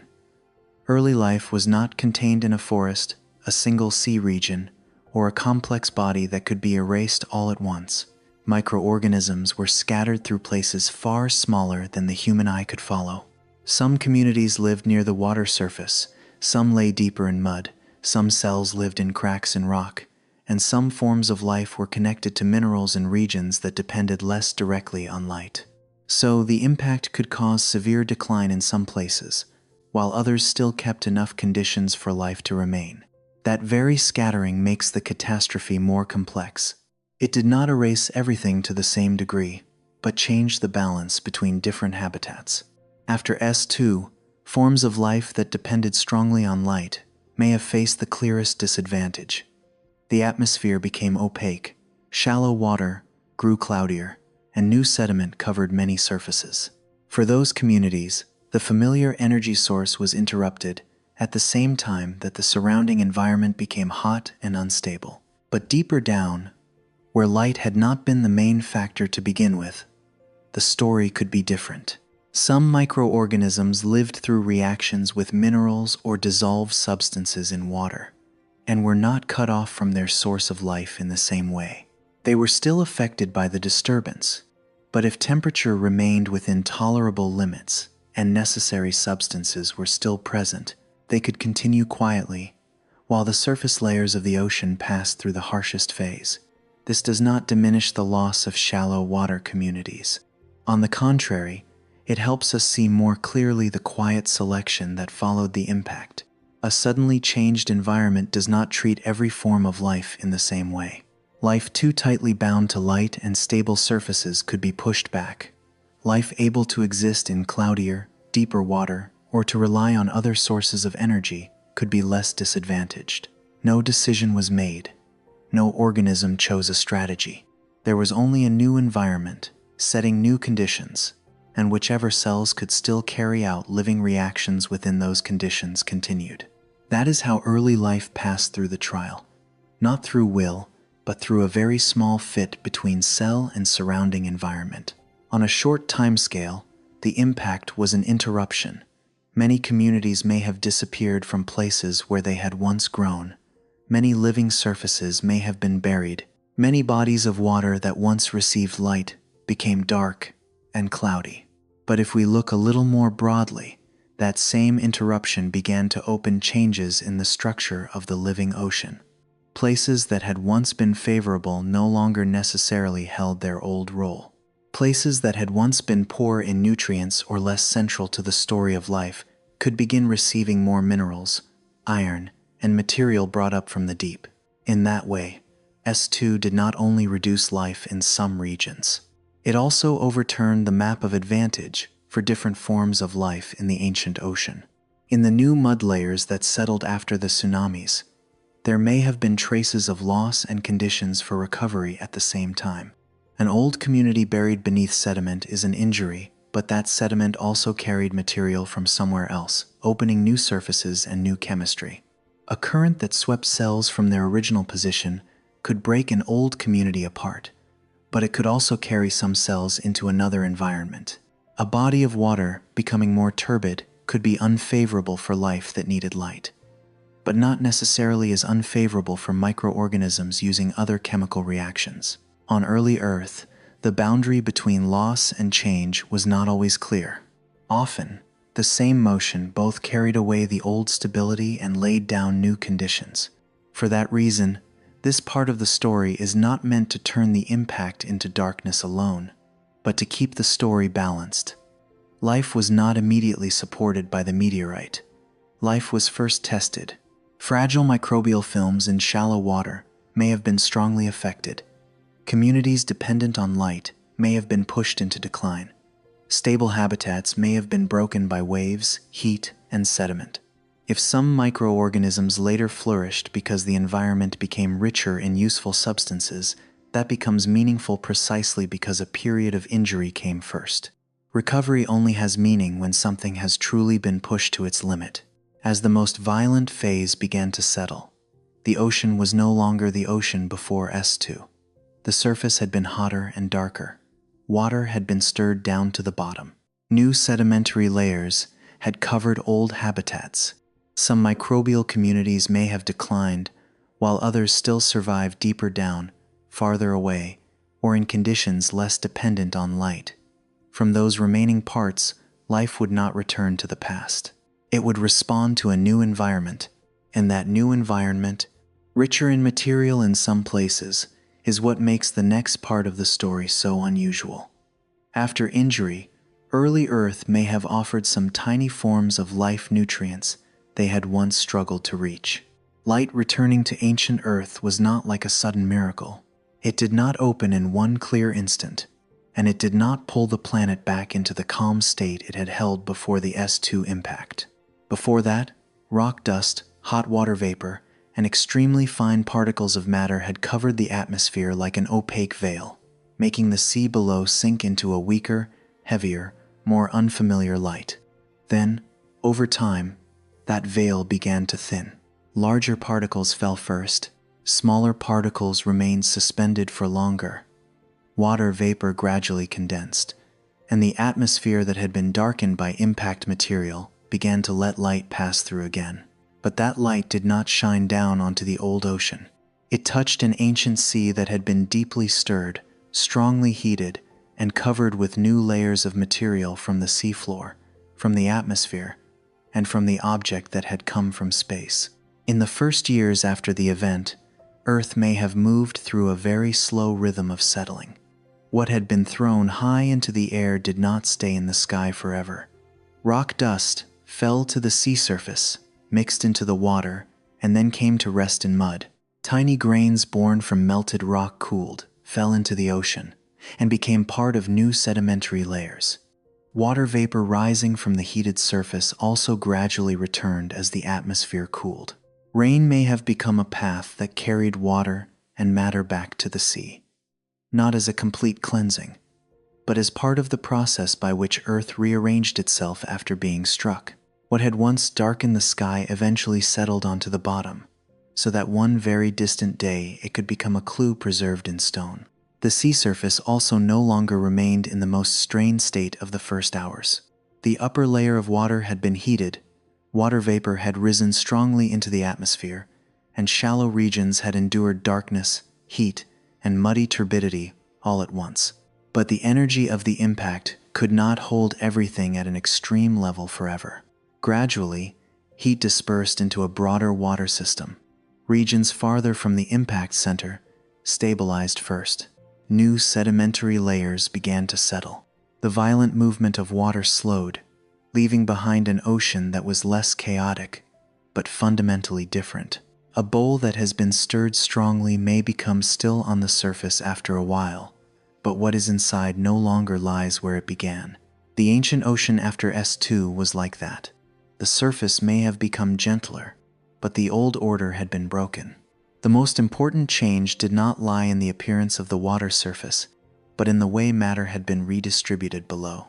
Before the impact, many substances may have remained deep in the ocean or locked in sediment, far from the regions that many microbial communities could easily reach. The tsunamis and disturbance after S2 pulled deep water upward, scraped across the seafloor, and carried mud, minerals, and buried material into new bodies of water. Places that had once been poor in certain substances could receive new material from below. Places that had once been stable could be covered by different mud. Regions that had depended on light may have had to live in cloudier water, while some communities less dependent on light encountered environments with more substances to use. Earth was not simply recovering. The planet was entering a new structure. The surviving life had to enter that new structure through its own smallness. Shallow water communities that had been damaged by dimness, heat, sediment, and violent currents could not simply return as if nothing had happened. Some microbial films had been buried. Some old habitats had lost their stable surfaces. Some bodies of water that had once suited light-dependent life may no longer have held the same role. But in deeper mud, in cracks in rock, in waters less directly affected, there may still have been cells continuing to function. They did not need to wait for the whole planet to become gentle. They only needed water around them, usable substances, temperature within tolerable limits, and a place stable enough for living reactions not to be cut off. Microbial recovery, if it happened, would not have looked like a grand scene. There was no green spreading across continents, no creature emerging from the sea, no sign clear enough for an imagined observer to recognize at once. It would have taken place in thin layers, in cloudy water, in new mud, on mineral surfaces newly exposed or newly covered. Some cells multiplied when the environment around them became less harsh. Some communities found an advantage in waters that had received more material from the deep. Other forms of life may have declined because old conditions did not return. Recovery here did not mean going back to the past. It meant life learning how to continue in an ocean that had just been rearranged. This is what makes the period of settling dust more important than the moment of impact when seen from life's point of view. The strike of S2 creates powerful images: the sea surface torn open, tsunamis spreading outward, the atmosphere darkening, the upper layer of water heating. But those images are only the first part of the event. The decisive part lies in the question of what the ocean left behind after the violence decreased. If everything had only become poorer, colder, darker, and broken, the story would move in one direction. But signs from ancient rock suggest another possibility. The post-impact environment may have become richer in certain substances than before, especially in regions where deep water, sediment, and material from the meteorite were mixed together. An event that caused injury could also open new sources of matter, and that overlap is what makes S2 a story more complex than an ordinary catastrophe. Light returned through an atmosphere still recovering, but that light was no longer the only important factor. For microorganisms living near the surface and depending on light, its return may have helped part of the environment open again, even though not every place remained as it had been. For forms of life using chemical reactions with minerals, the more important change may have been below the water surface. Iron from deeper layers had been pulled closer, disturbed sediment had carried minerals into new regions, and material from the meteorite may have added components necessary for early living systems. In other words, as the sky gradually cleared, what was changing was not only the amount of light, but the entire material foundation on which small life depended. No recovery could erase the initial injury. Communities that had been buried did not simply return to their old places. Shallow waters that had been heated and made cloudy may have lost many forms of life that depended on surface conditions. New sedimentary layers could have sealed away many fragile biological traces. But early life did not need a perfect restoration. Microorganisms could multiply from very small remnants, as long as local conditions were suitable enough. A patch of mud that remained wet, a rock surface containing minerals, a flow of water carrying more dissolved substances, a deeper place that avoided the harshest heat and dimness, all of these could become starting points for continuation. On the timescale of a planet, a few years or a few decades are only a very short interval. But for microorganisms, that can mean countless generations. A small surviving community can change far more quickly than a complex ecosystem. When heat decreased, when the dust layer thinned, when water layers and sediment became more stable, cells that were still active could encounter a new environment, richer in opportunity in some places. The entire ocean did not need to become favorable.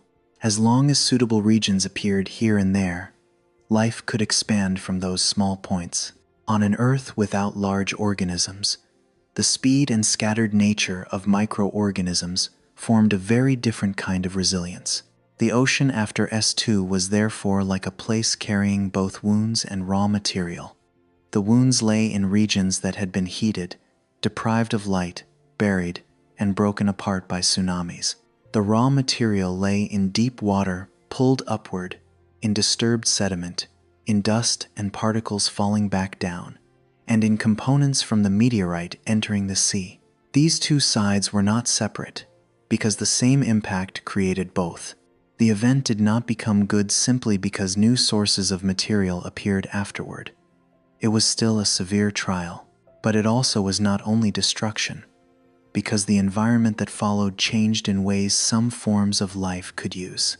From here, the meaning of S2 begins to shift. At first, the question is what a giant object could do to the young Earth. As the dust settled, the question became what conditions the post-impact ocean offered to life. The surviving microorganisms did not need to know where the phosphorus came from, how iron had been pulled upward, or why sediment had changed places. They simply encountered water around them with a composition different from before. They simply reacted to usable substances, tolerable temperatures, surfaces they could attach to, and sources of energy that could enter the cell. At that tiny scale, a giant planetary event became a biological story. As the ancient sky gradually brightened and the sea surface cooled, Earth did not return to its starting point. Disturbed seafloor layers had left behind a new order. Deep waters had exchanged with shallow regions. Matter that had once been high above had fallen back down and settled into mud. Life had lost many familiar places, but what remained now faced an ocean richer in substances in some regions. The strange part of the story does not lie in how hard the meteorite struck, but in what happened when the cloud of dust began to pass. From a planet that had just been injured, new conditions quietly appeared, and within those conditions, small substances like phosphorus began to become more important than any violent light from the impact itself. In a large impact, like S2, the thing that most easily draws attention is always scale. An object tens of kilometers wide struck Earth, distorted the sea surface, pushed rock dust into the atmosphere, and stirred the ancient ocean through many different layers. But the most important effect for early life did not necessarily lie in the most violent part of the event. At the microbial level, a small change in the composition of seawater can sometimes matter more than an enormous scene. Phosphorus is one of those details. Small, difficult to see, not visually dramatic, but potentially important in the way life recovered after the impact. Life needs materials to maintain itself. Even a very simple cell still needs components to store information, control internal reactions, divide, and continue into the next generation. Phosphorus is one of the elements within that necessary set of materials. This should not be understood to mean that phosphorus alone makes life appear, or that S2 created life from nothing. A more accurate way to understand it is this: if life already existed in the ancient ocean, then phosphorus becoming more accessible could have helped some microbial communities recover and grow more favorably in the post-impact environment. Before S2, phosphorus may already have been present on Earth, but not everything present on a planet can easily enter living systems.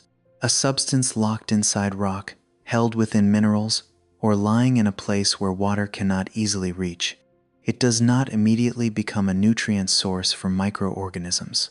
For early life, the issue was not only whether an element existed, but what form it took, whether it could dissolve into water, whether it was close to cellular habitats, and whether it could be delivered to the right place within a suitable period of time. So an event that broke rock, disturbed sediment, and brought new material into the sea could strongly change life's access to ingredients that had once been held far away. S2 may have contributed to that process in two ways. The impacting object itself is thought to have contained important components, including phosphorus. When it struck Earth, the meteorite's material no longer remained separate in space, but was crushed, heated, and mixed with the planet's water, seafloor, and sediment. At the same time, the energy of the impact broke apart Earth's own rock and surface material far more powerfully than normal processes would. New rock surfaces were exposed, sediment fragments were carried away, and material from coastal regions or the seafloor entered the ocean.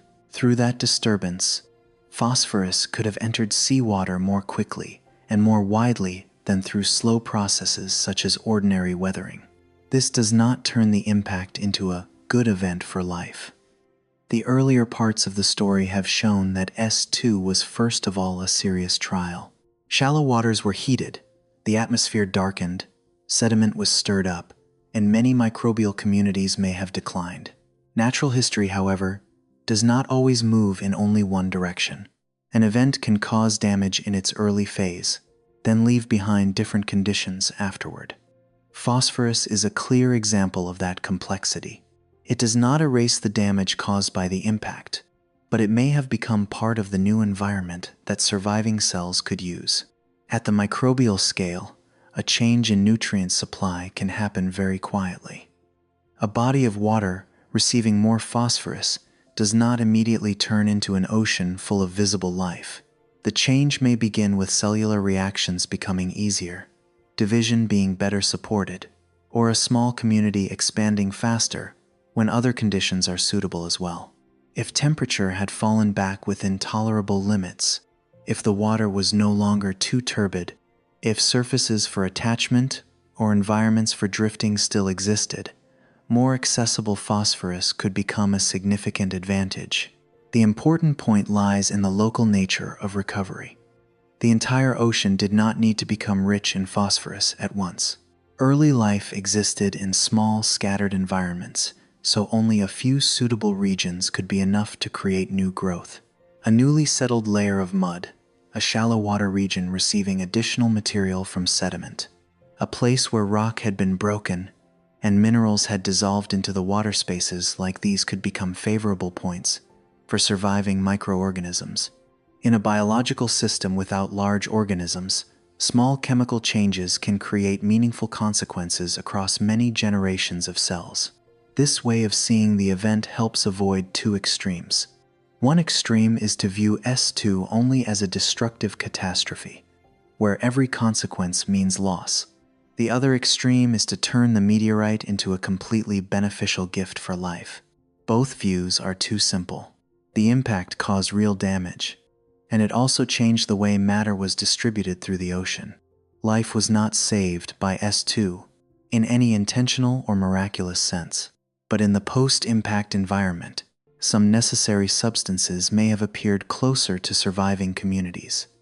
That mixture of disruption and supply is what makes the S2 event so remarkable. Phosphorus also shows how closely early life was tied to geology. The first cells did not exist apart from rock, water, and minerals. They depended on the surrounding environment in a very direct way. When rock was crushed, when water carried minerals away, when sediment was overturned, when meteorite material fell into the sea, all of those changes could affect the survival of microorganisms. For that reason, a meteorite impact was not only an astronomical or geological event, it became part of early biology because the material environment of the cell had changed. At this stage, the ocean after S2 should not be imagined as a peaceful place. Many regions may still have been cloudy, hot, buried, or unstable. But life does not require the entire planet to be favorable. Microorganisms need suitable pockets, usable sources of material, and enough time to multiply. If some bodies of water became richer in phosphorus, if those substances reached places where cells had survived, and if other conditions did not pass beyond the limits of endurance, recovery could happen quickly at the microbial scale. There was no grand scene, but there was a real change in the biological rhythm of the ancient ocean. Phosphorus, then, is not a minor detail. In the story of S2, it helps explain why the consequences of the impact did not end with darkness, heat, and tsunamis. The strike from space opened a phase in which matter was delivered, remixed, and redistributed along new pathways. Part of life was damaged by that very disturbance, but what remained may have encountered a more favorable supply of raw materials. That is why the post-impact phase is so decisive. It did not return Earth to its original state, but created a different environment for life to respond to. From phosphorus, The story continues deeper into the ancient ocean. Material from the meteorite was only one part of the change. When tsunamis stirred water layers and the seafloor, another source of matter could also have been lifted closer to where microorganisms could use it.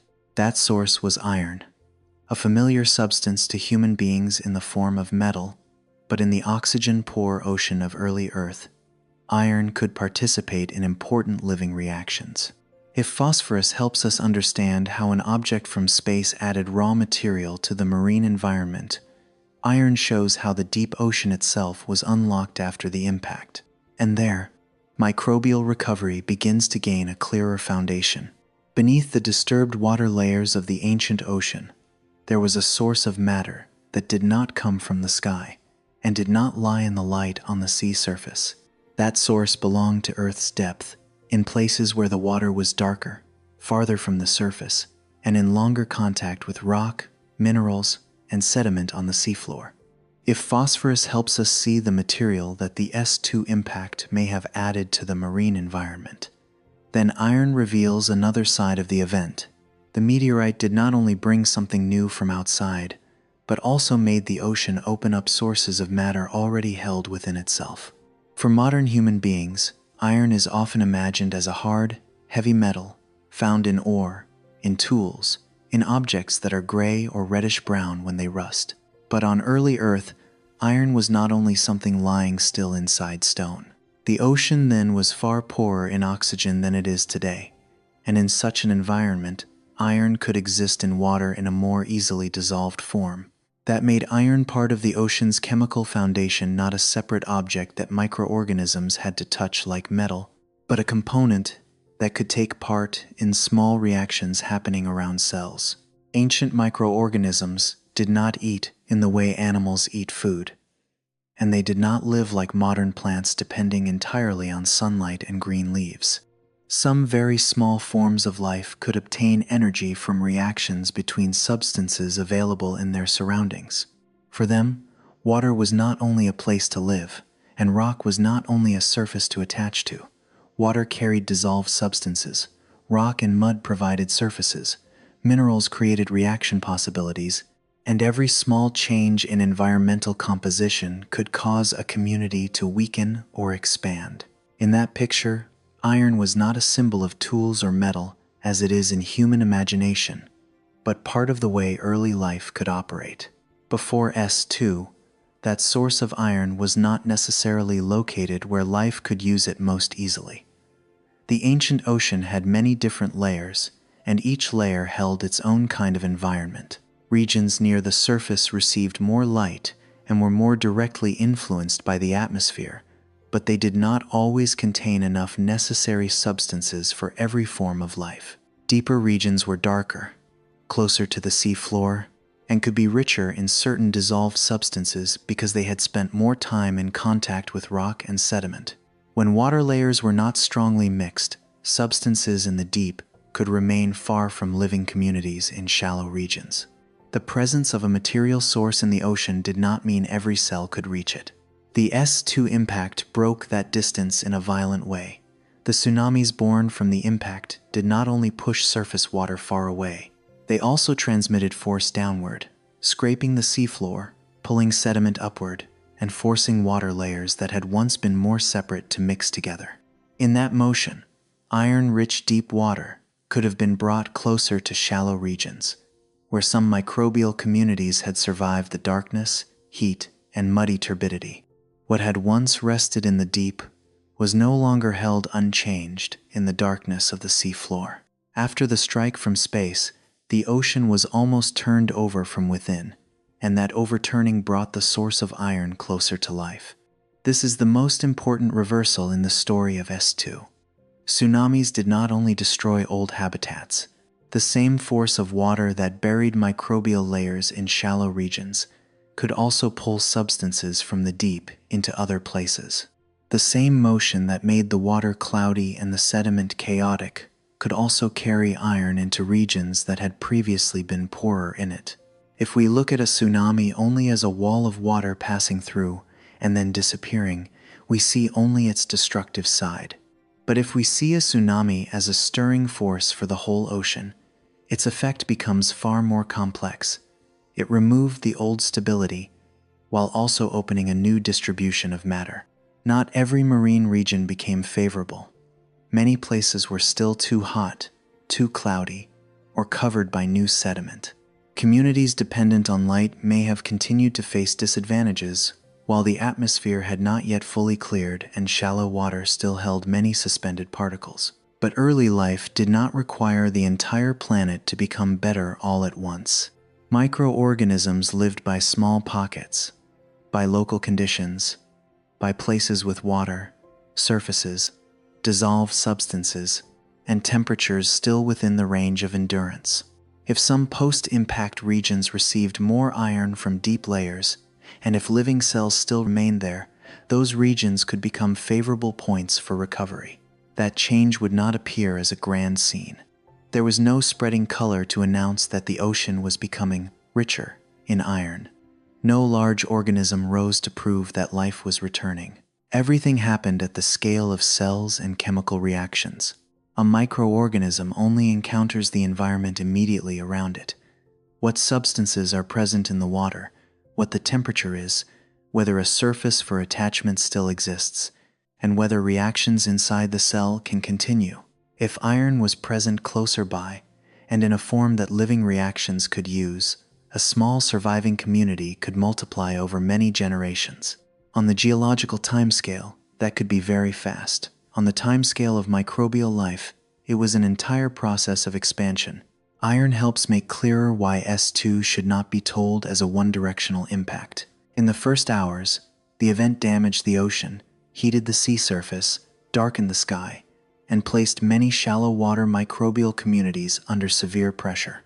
But when deep water was pulled upward, when sediment entered the flow, and when ocean layers began to exchange with one another, the chemistry of the environment changed.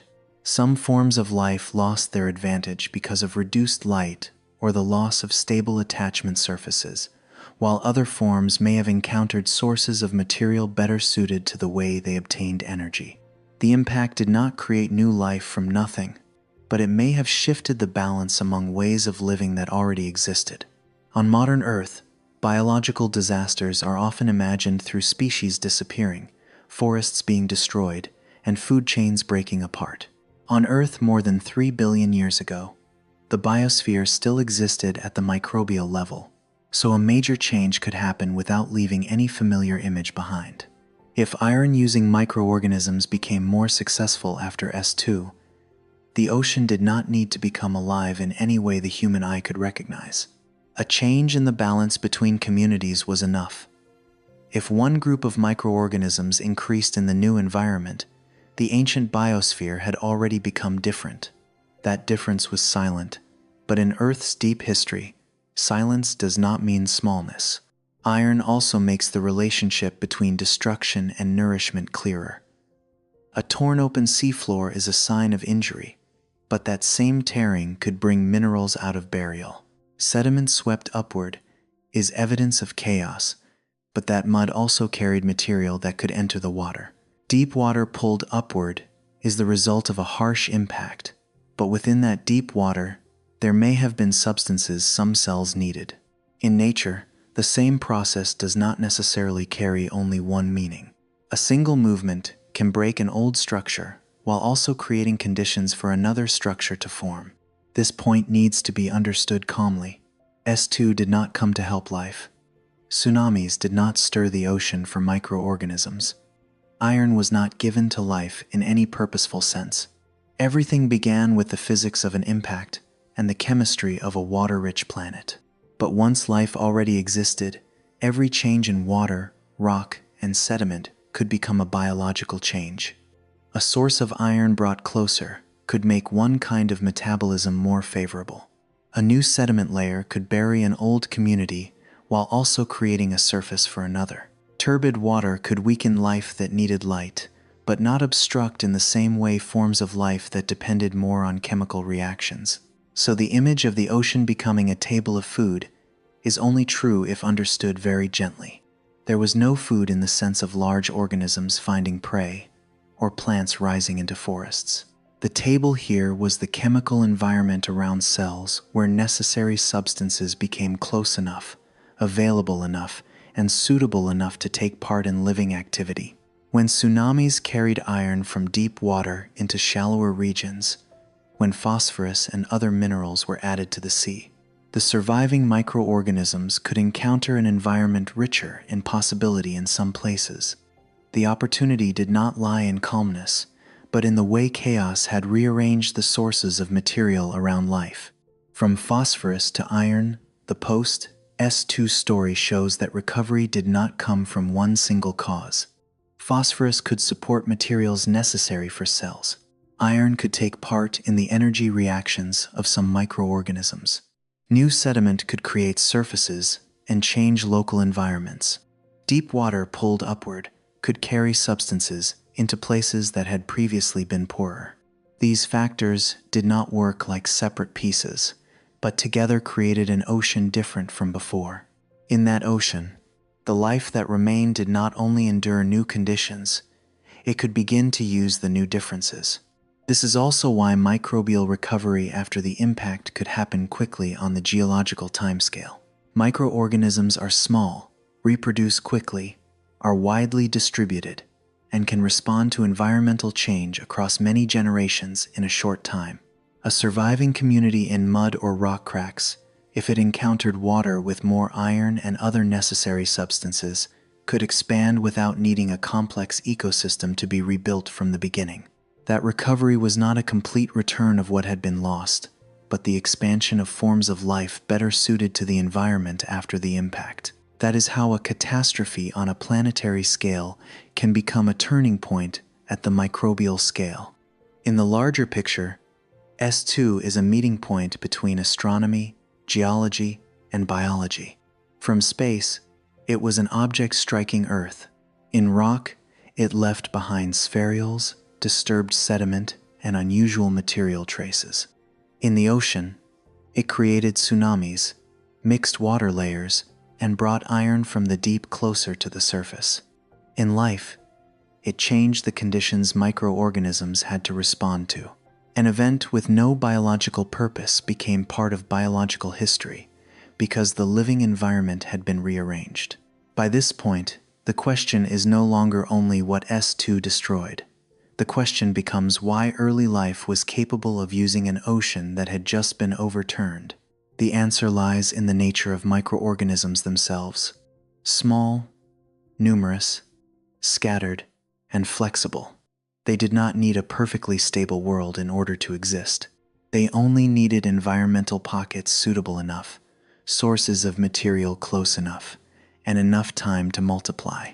When iron from deep water was brought upward and phosphorus became more accessible in some regions, the cells that remained could turn that change into an advantage.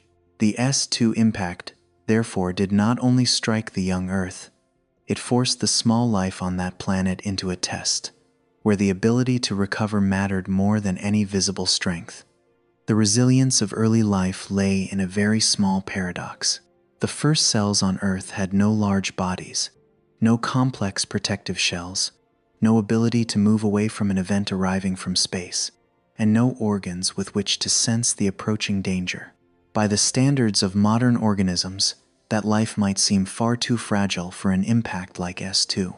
But its tiny scale, scattered distribution, and rapid multiplication gave microorganisms a different kind of endurance. A community in shallow water could be broken apart, but life across the entire planet did not necessarily have to share the same fate. On Earth, more than 3 billion years ago, the biosphere had not yet been built from complex ecosystems. There were no forests requiring stable soil and long-lasting light. No animals depending on food, shelter, and extended reproductive cycles, and no many-layered biological chains that could easily break when one link disappeared. The living world then existed mainly in water, mud, rock, and small mineral surfaces, where each microbial community survived through direct reactions with its surroundings. So for life to continue, the entire planet did not need to become favorable again quickly. As long as some places still held water, necessary substances, and conditions that had not passed beyond cellular limits. The line of life had not been cut. The S2 impact certainly placed great pressure on communities in shallow regions. Dust weakened the light, the water became cloudier, sediment was pulled upward and then laid down over old surfaces, while the upper water also received heat from the impact. Forms of life that depended strongly on light or needed a stable surface for attachment may have declined sharply in the early phase. Yet the ancient ocean was not a thin layer of water affected everywhere in the same way. Beneath the harsher surface region, there were still deeper water layers, thick mud, rock cracks, and areas far from the impact center, where conditions changed more slowly or in different ways. Because early life was scattered through many environmental pockets like these, it had more chances to leave behind small points of survival. Reproductive speed is a great advantage, but it is often difficult to feel in a story about a planet. For large organisms, one generation may require many years or even longer, and each generation depends on many external conditions. For microorganisms, many generations can follow one another within a very short time if the environment is suitable. When heat gradually decreased, when the dust thinned, when the water became less turbid in some places, and when substances like iron or phosphorus became easier to reach, a small group of still active cells could multiply quickly. On the geological timescale, that expansion could seem almost instantaneous. On the timescale of cells, it was countless divisions, selections, and adaptations to new conditions. Recovery in this case does not mean everything returned to the way it had been before. Some communities that had once done well in brighter shallow water may have lost their advantage after the atmosphere darkened and sediment made the shallows more turbid. Meanwhile, forms of life that used chemical energy from minerals or iron may have encountered more favorable conditions when tsunamis brought deep water closer to shallow regions. The ocean after S2 was not simply the old ocean cleaned and restored. It was an environment whose substances, surfaces, and living conditions had been redistributed. Microbial recovery was therefore likely also a change in direction in which groups better suited to the new environment expanded faster than those that had been favored before the impact.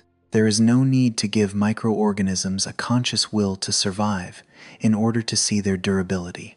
A cell does not know what a meteorite is, does not choose a strategy, and does not seek shelter in the way an animal might. Every change happens through the fit between living structure and environment. If a form of life needs light, and light is blocked for a long time, that community weakens.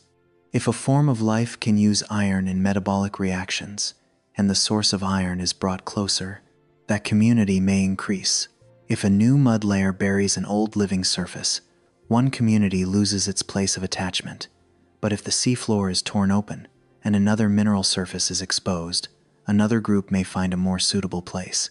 The change has no intention, but across many short generations, very small differences can accumulate into a large shift in the microbial biosphere. The energy sources of early life also did not lie only in light.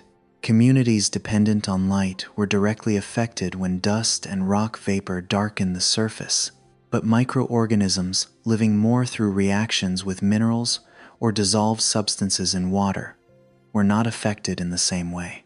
They still had to face heat, turbidity, disturbance, and chemical change, but their main source of life was not necessarily cut off the moment the sky grew dark. In a world without complex organisms, that difference alone could shift the balance. The impact created disadvantages for one group, while potentially creating more opportunities for another as the ocean was stirred and substances from the deep were brought closer. Small habitats played a special role in this phase. A patch of mud that remained wet, a rock crack with water passing through it, a newly exposed mineral surface, or a deeper layer of water that had not received the full heat from the surface could all become places where cells continued their living reactions. These spaces did not need to be large, did not need to be stable by the standards of large organisms, and did not need to be completely separate from the event. They only needed local conditions to remain within tolerable limits. A small community could survive through the most violent phase. Then, as the outside environment gradually softened, those scattered points of survival became the seeds for the next expansion. Seen from that angle, S2 did not place the same test before every form of life. The impact changed light, heat, turbidity, sediment, and the composition of dissolved substances, but each kind of microorganism encountered those changes in its own way. Groups that needed stable surfaces were harmed when mud settled over them. Groups that needed light struggled when the atmosphere grew dark. Groups living deeper down, or using chemical energy sources, may have been affected more slowly, while also possibly encountering more iron, phosphorus, and redistributed minerals. Recovery, then, was not a single shared reaction of all life, but the result of many local responses taking place in different environments within the same overturned ocean. Compared with a mature ecosystem, the early biosphere had fewer layers of dependence. A modern forest that needs to recover requires soil, water, seeds, climate, soil microorganisms, insects, animals, and countless overlapping relationships. In the time of S2, life was far simpler, so the path of recovery was also more direct. If cells remained alive and the environment around them provided enough necessary substances, multiplication could begin without waiting for a complex network to be rebuilt. Simplicity was a weakness when conditions changed too violently, but it became an advantage when conditions became just tolerable again, and new sources of material appeared in the water. Of course, not every small refuge was safe. A mud layer could be buried too deeply, a rock crack could become too hot, a body of water could change chemically beyond what cells could endure. The S2 impact was still a harsh event, and many microbial communities may have been completely lost in the regions most strongly affected. But the more uneven the catastrophe, the more survival depended on the wide distribution of microorganisms. On a water-rich planet, with countless surfaces, cracks, and sediment layers, life did not exist at one single point where it could be erased all at once. One part declined severely, another part still kept a minimal rhythm of life, and that remaining part was enough for the story to continue. When extreme conditions decreased, the post-impact environment did not only become less dangerous, it was altered. Iron-rich deep water had been pulled upward. Phosphorus may have become more accessible. New mineral surfaces appeared, and newly settled sediment carried components from many different places. The surviving cells encountered an ocean that was no longer intact, but also not simply poorer. If the new substances suited the metabolism of one microbial group, that group could increase quickly. If the new environment was unfavorable for another group, that group continued to decline. For this reason, recovery after S2 should be understood as a reorganization of the microbial biosphere, not as a return to the original state. There is a kind of strength that makes no sound. Early life did not resist the meteorite with bodies, did not escape the tsunamis, and did not protect itself from darkness through behavior. Instead, its resilience lay in the number of cells, in short life cycles, in the ability to exist in many small places, and in the fact that some forms of life could use energy sources other than light. A giant strike could destroy countless communities, but if it did not reach every living pocket, and if it later left behind new sources of material, microbial life still had a chance to expand again. This was not victory in the way human beings usually speak of it. It was continuation made possible by biological structure and environment. The most important sign is not only that life survived after S2, but that some groups may have flourished in the new environment.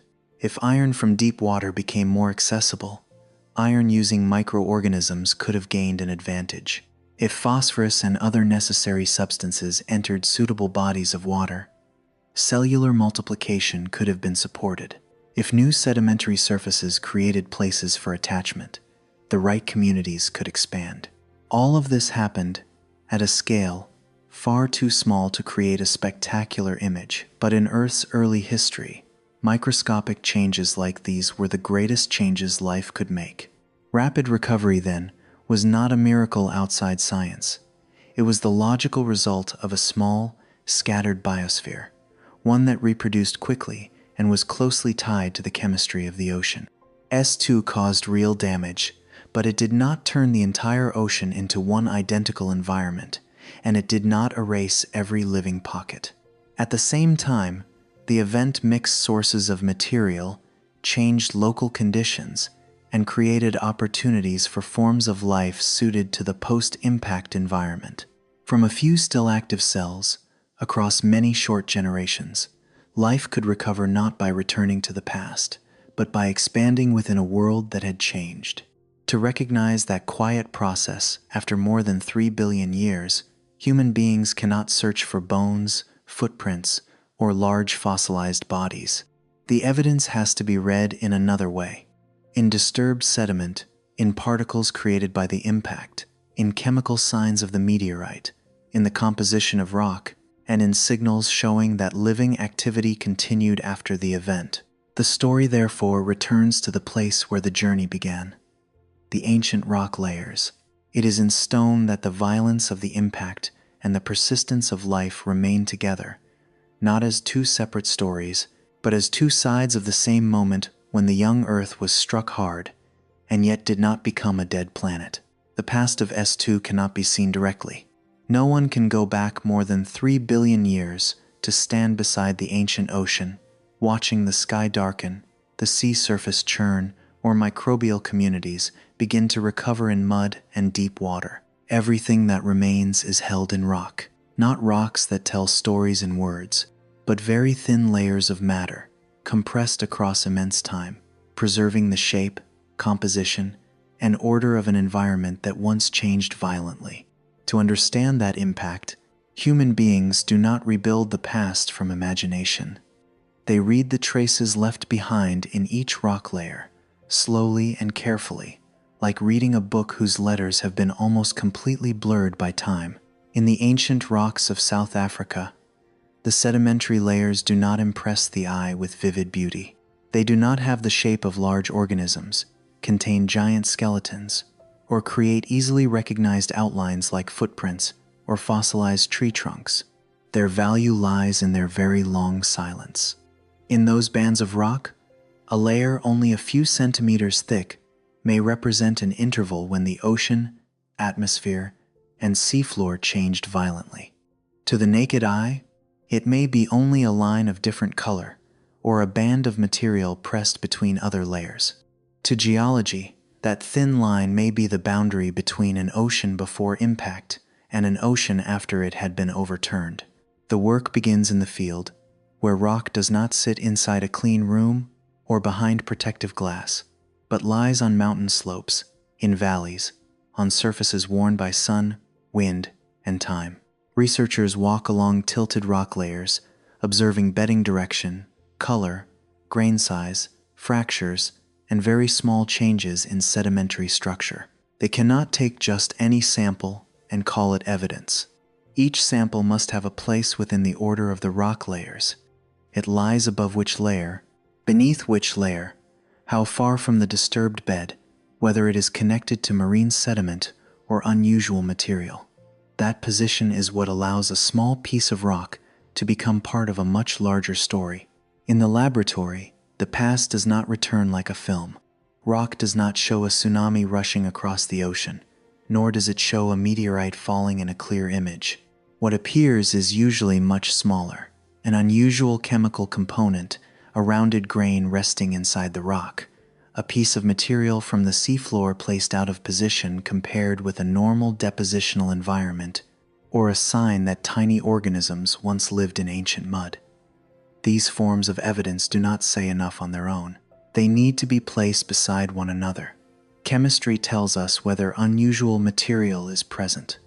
Grain shape tells us that rock was once melted and then cooled. Sedimentary order tells us that water once moved violently.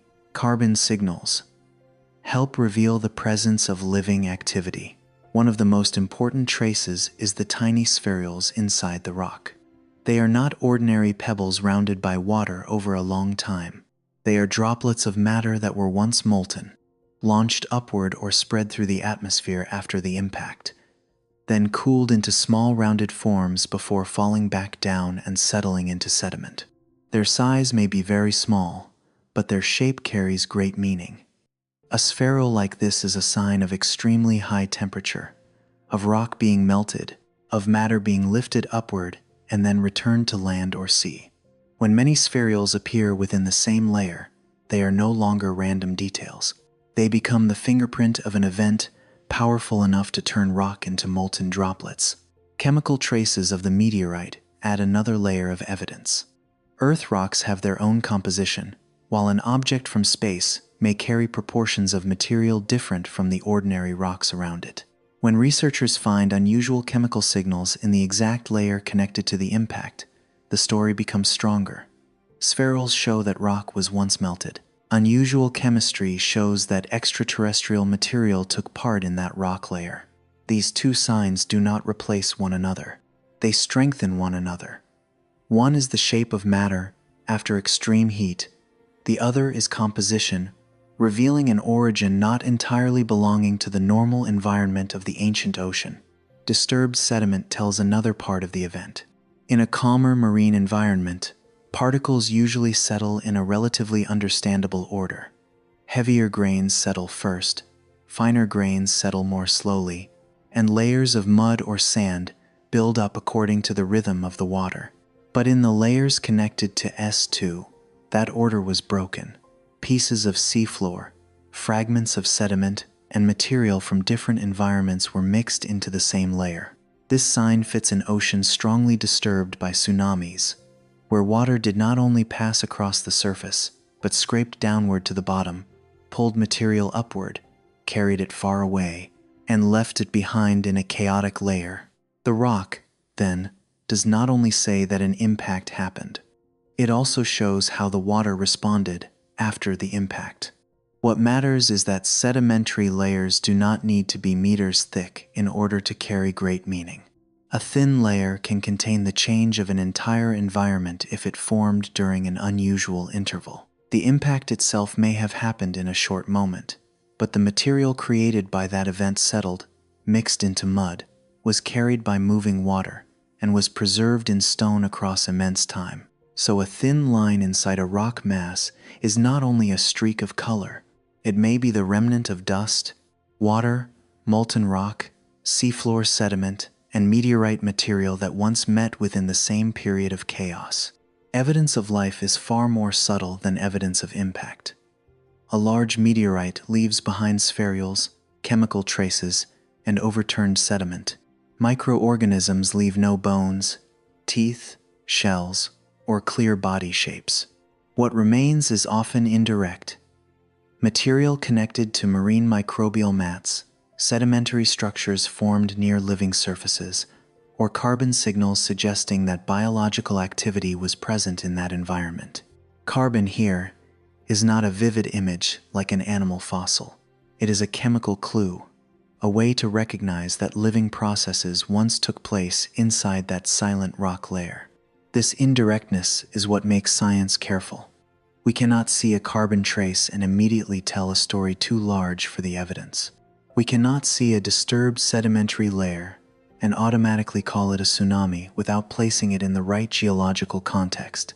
Each sign needs to be compared with other possibilities. A rock layer may have been altered after it formed. A chemical component may have been moved by hot water or pressure deep within the earth. A sedimentary structure may have more than one way of forming, so reliability does not come from a single sign, but from many different kinds of evidence pointing in the same direction. Reading ancient rock is like assembling a map from very small pieces. Spherules say that there was extreme heat and molten rock. Unusual chemical traces show that extraterrestrial material was present. Disturbed sediment shows that seawater once moved violently, strongly enough to pull material up from the bottom and mix layers that would not have lain together under normal conditions. Signals connected to microbial mats and carbon show that life did not disappear from the picture after the impact. Each piece tells only part of the story. When they are placed in the right order, a larger image begins to become clear. Earth was struck hard, the ocean was overturned, but microbial life remained present enough to continue. What gives the evidence in rock its weight is its material reality. This is not a theory floating in imagination about a giant meteorite and a stirred ocean. The rock layers have specific positions, and samples can be cut, polished, measured, compared, and tested through different methods. Tiny grains in the rock can be observed under a microscope. Chemical composition can be analyzed in the laboratory. Sediment can be read through grain size, bedding direction, and patterns of mixing. These actions do not take the wonder out of the story. On the contrary, they make the wonder more solid, because the past is connected to the present through physical evidence that can be tested. One point that is easy to overlook is that ancient rocks have also passed through a very long history after they formed. More than 3 billion years is not a gentle amount of time. Rock layers can be buried deeply, compressed, heated, bent, uplifted, and eroded. Original signs can be blurred or transformed. That makes reading them more difficult, but it also makes the traces that remain recognizable more valuable.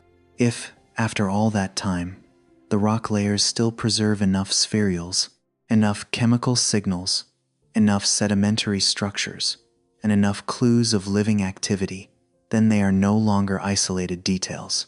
They are the rare memory Earth has kept from its youth.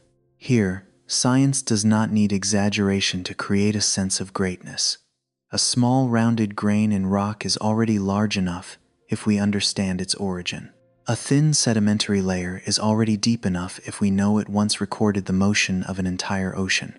A very small chemical signal is already important enough if it shows that material from space once mixed into the marine environment. A carbon trace is also enough to bring life into the story, even if that life has no clear shape. These very small things replace the scene human beings cannot witness.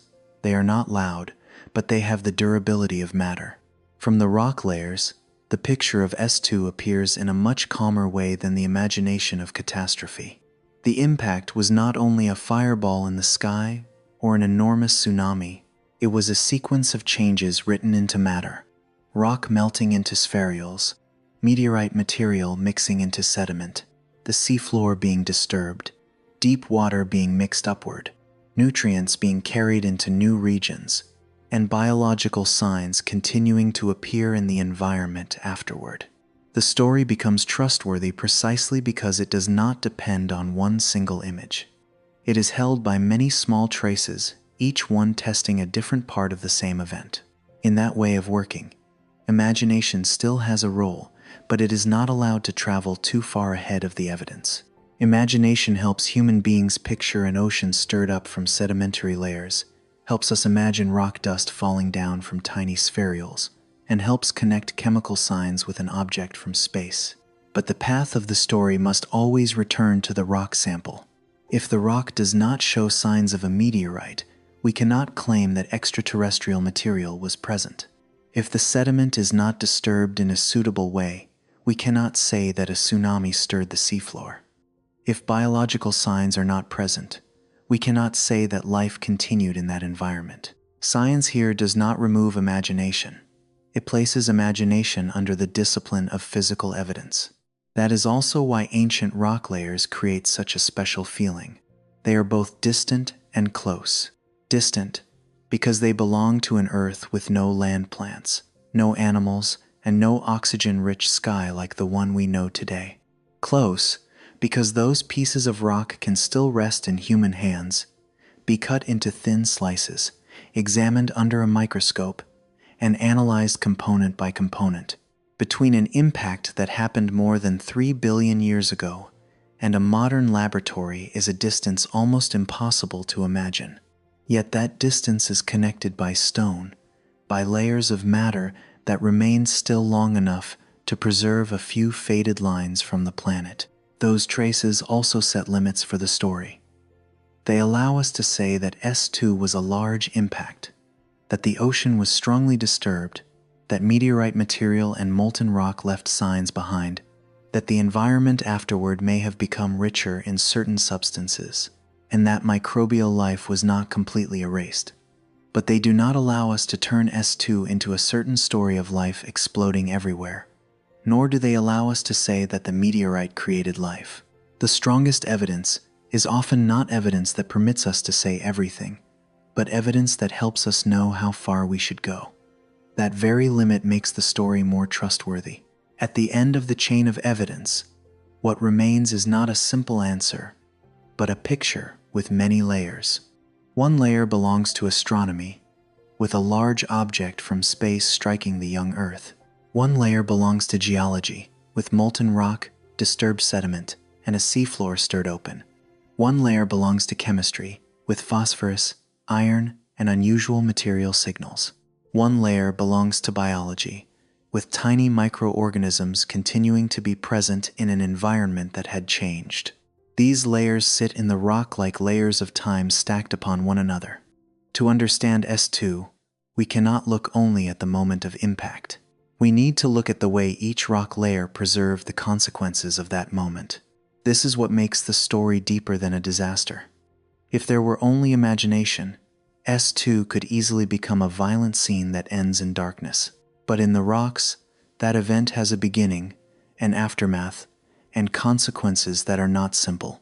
The rocks show the strike from space. The rocks show the ocean being disturbed. The rocks suggest sources of material being brought closer to life. The rocks preserve clues that microorganisms continued after the event. The past does not appear in full, but it appears clearly enough to show that the young Earth was not only broken. In each thin rock layer, the planet also kept signs of a quiet recovery, where life did not need a large body to become a persistent part of history. A large impact is very easy to turn into a single cause. When the images of a meteorite, darkness, tsunamis, iron, phosphorus, and microbial recovery are placed beside one another, imagination can quickly make S2 too central, as if that object from space created life or decided the entire biological future of Earth. That interpretation is attractive, but too simple. S2 did not create life from nothing. Life was already present before the impact.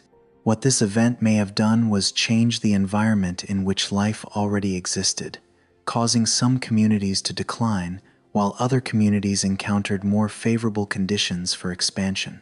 A more accurate way to see S2 is as a moment when the entire stage changed.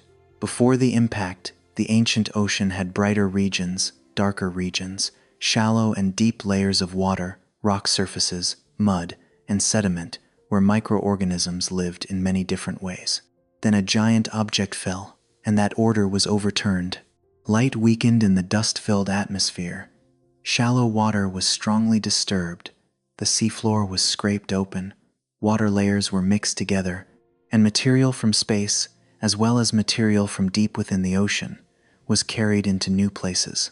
The old stage did not disappear completely, but its layout, its lighting, its material foundation, and the opportunities upon it had changed. On a new stage, the role of each form of life also changes. Communities that depended strongly on light may have lost their advantage when the sky darkened and shallow water became more turbid. Microbial layers, attached in shallow regions, may have been buried beneath new sediment or broken apart by violent currents. For these forms of life, S2 was clearly a damaging event, but at the same time, iron-rich deep water may have been pulled closer to the surface. Phosphorus and other necessary substances may have become more accessible, and new mineral surfaces may have been exposed after the seafloor was disturbed. Microbial forms able to use those sources of material entered an environment with more possibilities than before. Nature does not usually divide every event neatly into good or bad. A tsunami can erase the habitat of one group while carrying necessary material closer to another. Darkness can weaken forms of life that need light, but it does not affect in the same way forms that depend more on chemical reactions in water and minerals. New sediment can bury an old living surface, but it can also create other surfaces with different compositions for other communities to attach to. S2, then, should not be called beneficial or harmful in only one sense. The impact was a major rearrangement, and within that rearrangement, biological advantage was redistributed. There was no fairness in that process. One form of life could decline not because it was weaker in the ordinary sense, but because the environment that had suited it had changed. Another form could expand not because it was stronger or knew how to use opportunity, but because the new conditions happened to fit the way it operated. Cells make no decisions, have no plan, and hold no will to overcome disaster. Selection takes place through the relationship between a very small body and the environment around it. What substances the water contains, how much light remains, how far the temperature has fallen, which surfaces still exist, which minerals have been brought closer. Each small factor like this helps decide which community can continue. For that reason, the story of S2 is not a story of life defeating a meteorite. That phrasing sounds powerful, but it distorts the nature of the process. There was no battle between two sides. One side was the physics of impact, heat, waves, dust, and ocean motion. The other side was not a conscious force, but countless tiny cells depending on their surroundings. When the environment was overturned, many cells lost the conditions they needed, while some others remained in more suitable pockets and multiplied when water, temperature, and material sources allowed. Life did not defeat S2. Life continued in the parts of Earth where the impact did not make every condition impossible to endure. The important point to keep is that S2 may have contributed, but it was not the only cause. Early Earth already had water, rock, heat, ocean chemistry, geological processes, and microscopic life before this event. Those elements did not begin with the meteorite. S2 entered a system that was already working, then stirred that system in a particular way.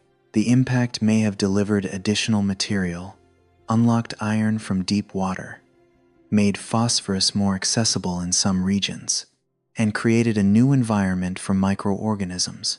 But to say that all later life depended on S2, or that without S2 Earth would not have followed its biological path to the present, would be a leap beyond what the evidence allows. That caution does not make the story less interesting.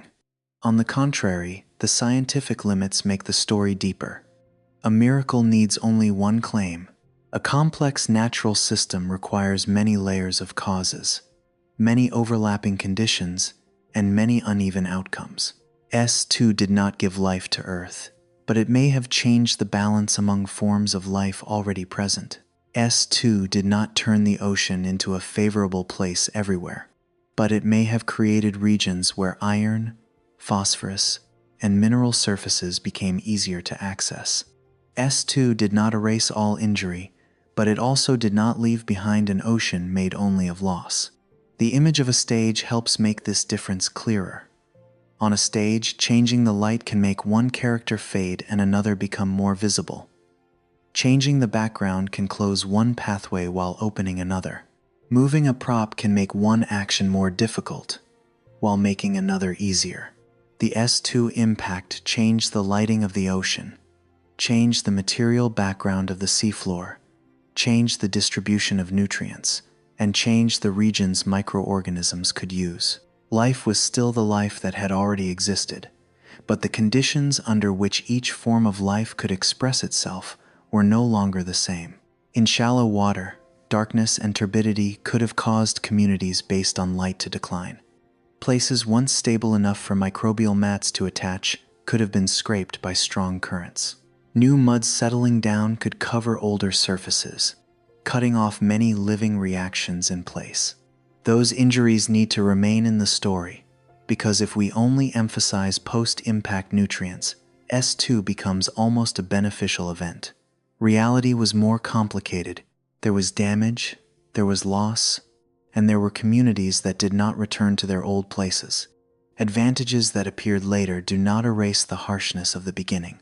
Beneath the mixed water layers, another path opened. Iron from deep regions could come closer to environments where microorganisms could use it. Phosphorus, from meteorite material or broken rock, could enter the marine system in more accessible ways. Small particles, new sediment layers, and newly exposed mineral surfaces created many different local conditions. In those conditions, some microorganisms could find more suitable sources of energy or raw material. An environment unfavorable to one group could become more favorable to another, not because nature had a purpose, but because different forms of life depend on different conditions. That shift in balance was especially important in a still simple world. Before animals, plants, and many layered ecosystems, even a change in the ocean's supply of substances could strongly affect the biosphere. A microbial group increasing in a more iron-rich environment could change the biological signals in sediment. A more accessible phosphorus source could support cellular multiplication in some regions. A new mud layer could both bury older life and provide surfaces and material for other communities. These changes were small in appearance, but not small in meaning. For early Earth, the biosphere was made of exactly these microscopic communities. We cannot use those signs to write an absolutely certain story about every region of the ocean after S2. The evidence in rock allows us to imagine a reasonable scenario. A large impact stirred the ocean, brought iron from deep water upward, added or released phosphorus, and made the environment afterward more favorable for some microbial forms. But the ancient ocean was vast, and rock preserves only part of the memory. Some regions were not recorded. Some details have been blurred by time. Some processes may have unfolded differently from place to place. So the right wording must keep the scientific meaning of may have, not as weakness, but as honesty about the limits of the evidence. Keeping that limit also helps avoid a familiar mistake in telling natural history, turning everything into a straight road leading to the present. S2 does not need to be understood as a required step that eventually produced humans, animals, or the modern living world. The more than 3 billion years that followed contained countless other events: atmospheric change, the evolution of photosynthesis, the rise of oxygen, the appearance of complex cells, the development of multicellular organisms, and many later extinctions and recoveries. S2 lies very early in that long chain. Its possible role was to influence one stage of microbial life, not to write the entire biological future of the planet in advance. Seen this way, S2 becomes more interesting, not less. A story in which a meteorite created life sounds powerful but closes too quickly. A story in which a meteorite changed the stage for life opens more questions. Which forms of life lost their advantage? Which forms benefited?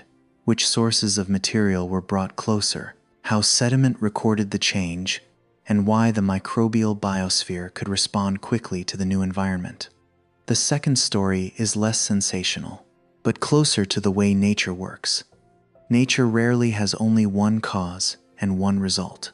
More often, there are chains of effects, different responses, and opposite consequences existing at the same time. Early life, then, does not need to be placed in the role of a hero. Tiny cells did not fight, did not win, and did not rise again in the emotional sense human beings often imagine. They simply continued when conditions allowed. Some disappeared when the environment passed beyond their limits. Some remained in mud, rock, deep water, or regions less affected by the impact.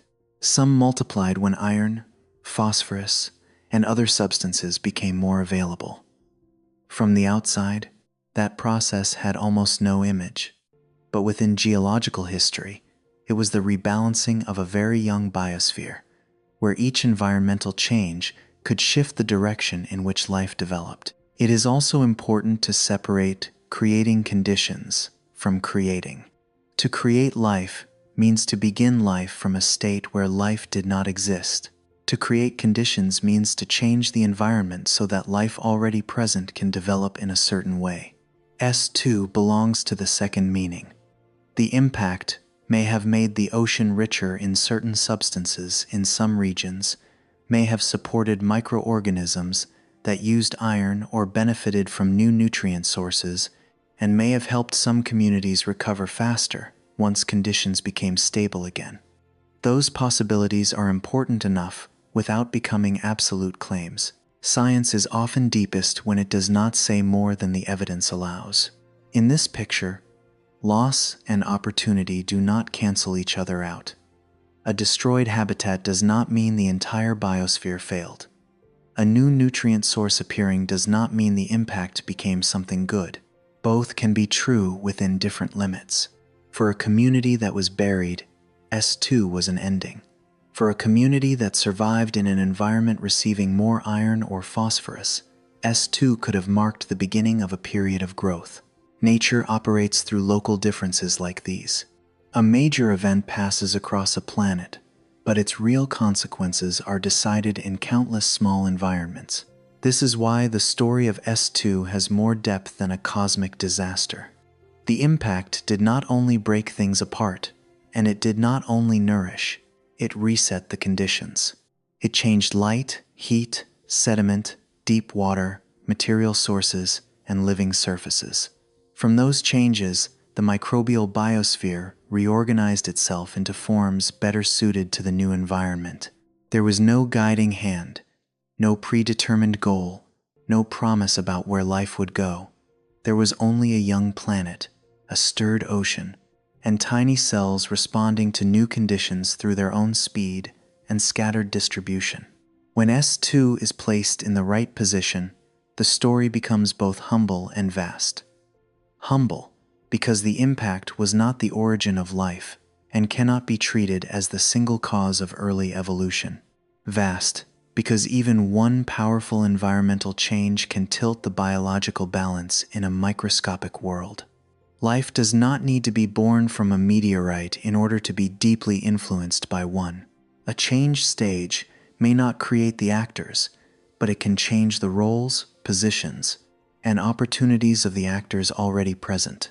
By this point, S2 is no longer the story of one giant object alone.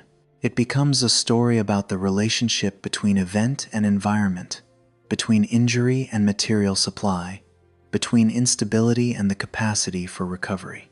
The impact did not create life, but it may have helped shape an early moment in the history of life. That difference is important.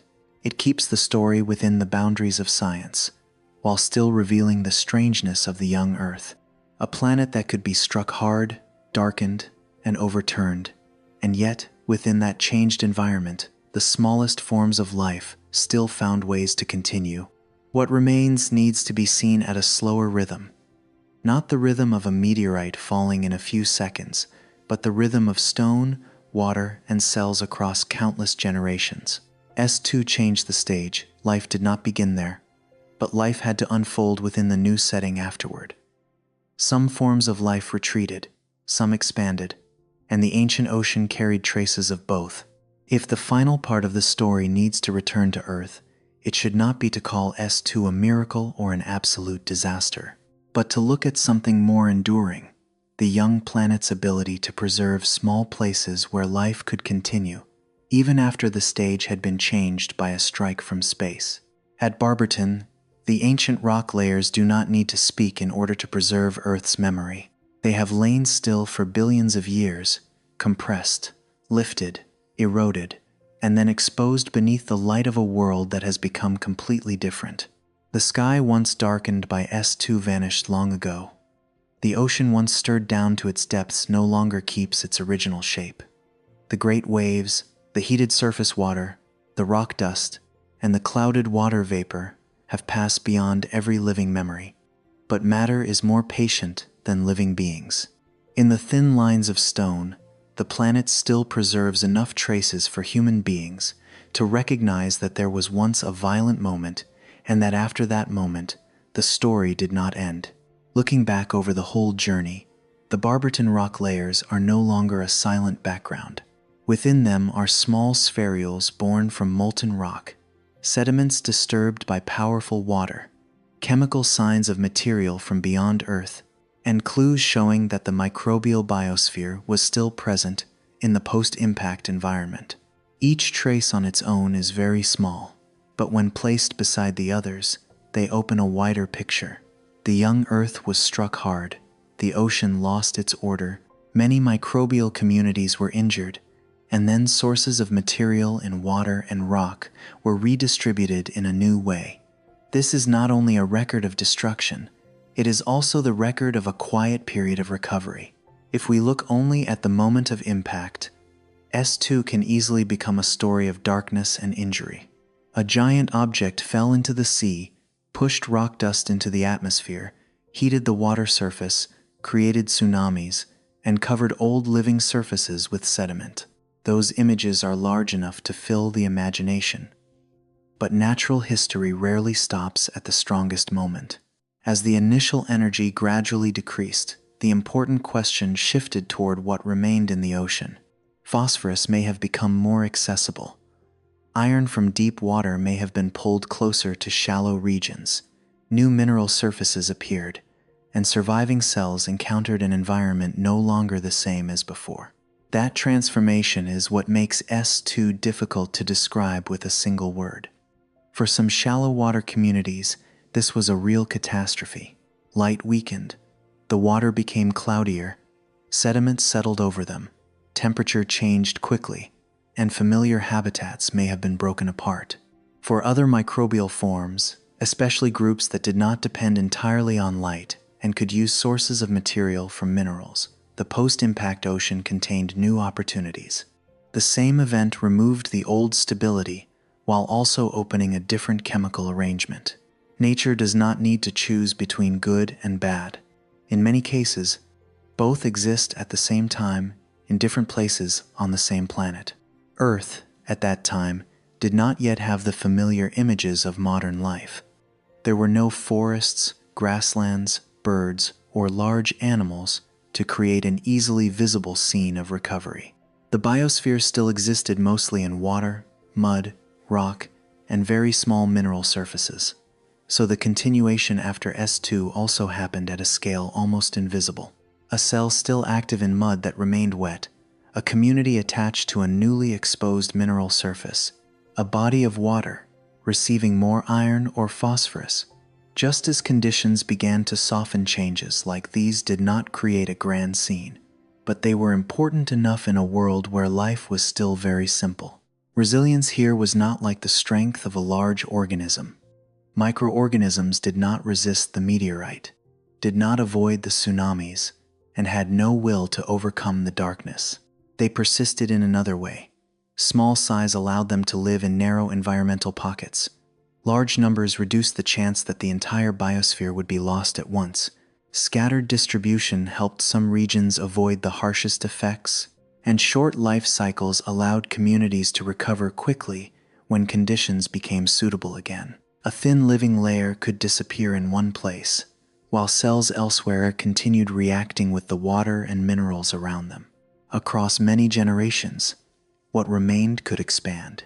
The gentlest part of the S2 story is not that the impact became something good. The event was still harsh, still injured the ancient ocean, and still placed early life under great pressure. But within that pressure, Earth did not become an empty stage. Rock cracks, mud layers, waters far from the impact center, and environments less dependent on light could still preserve points of survival.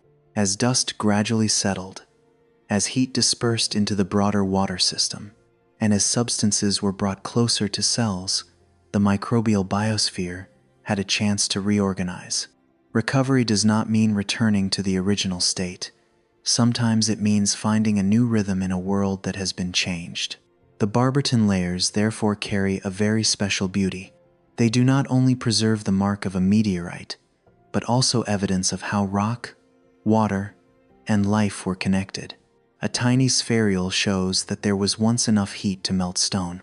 Mixed sediment shows that the ocean did not remain still before that strike. Unusual chemical traces reveal the presence of material from beyond Earth. Subtle biological signals remind us that microorganisms were not erased from the entire story. No single detail says everything on its own, but together they create a record deeper than any imagined scene. This ending also needs to keep the necessary caution. S2 did not create life. The impact was not the single cause of early evolution, did not write the path leading to the modern world, and did not turn the entire ocean into a favorable place. What can be said more calmly is that the event helped change environmental conditions at a very early stage. Some forms of life lost their advantage because light and habitats were disrupted. Others may have been supported when iron, phosphorus, and related substances became more accessible. That understanding does not make the story smaller.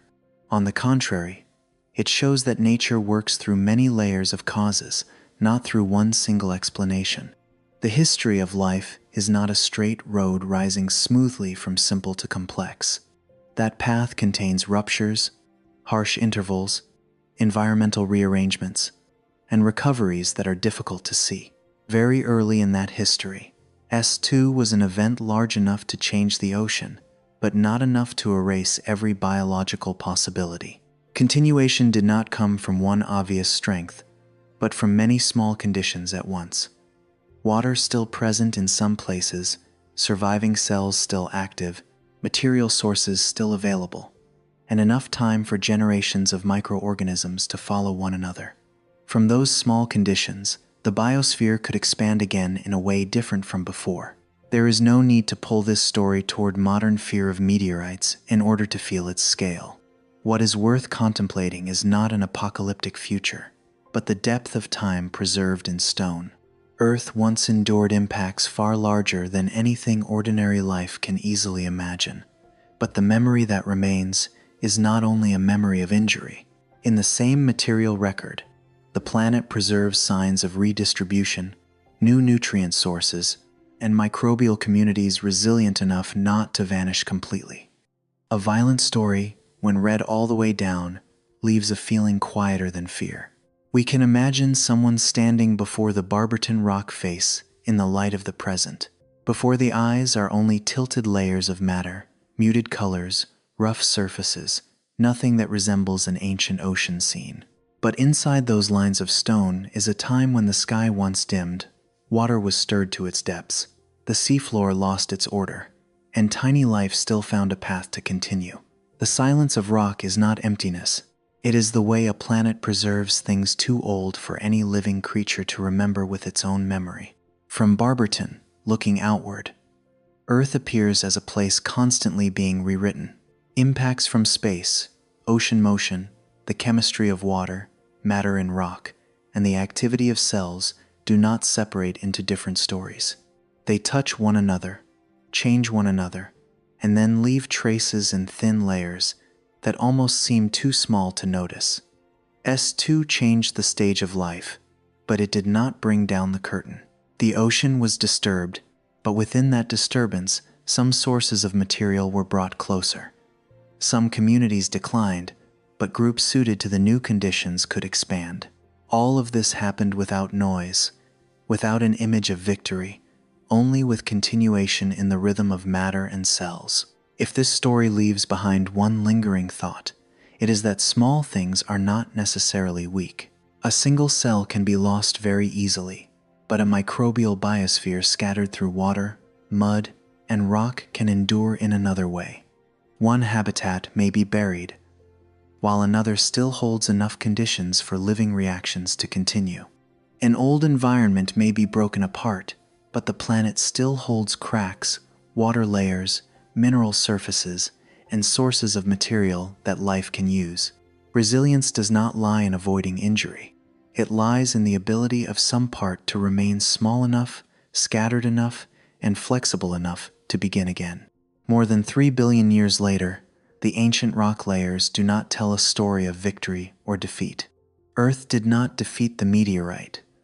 Life did not fight disaster in the way human beings often imagine. What happened was quieter. An impact changed the environment.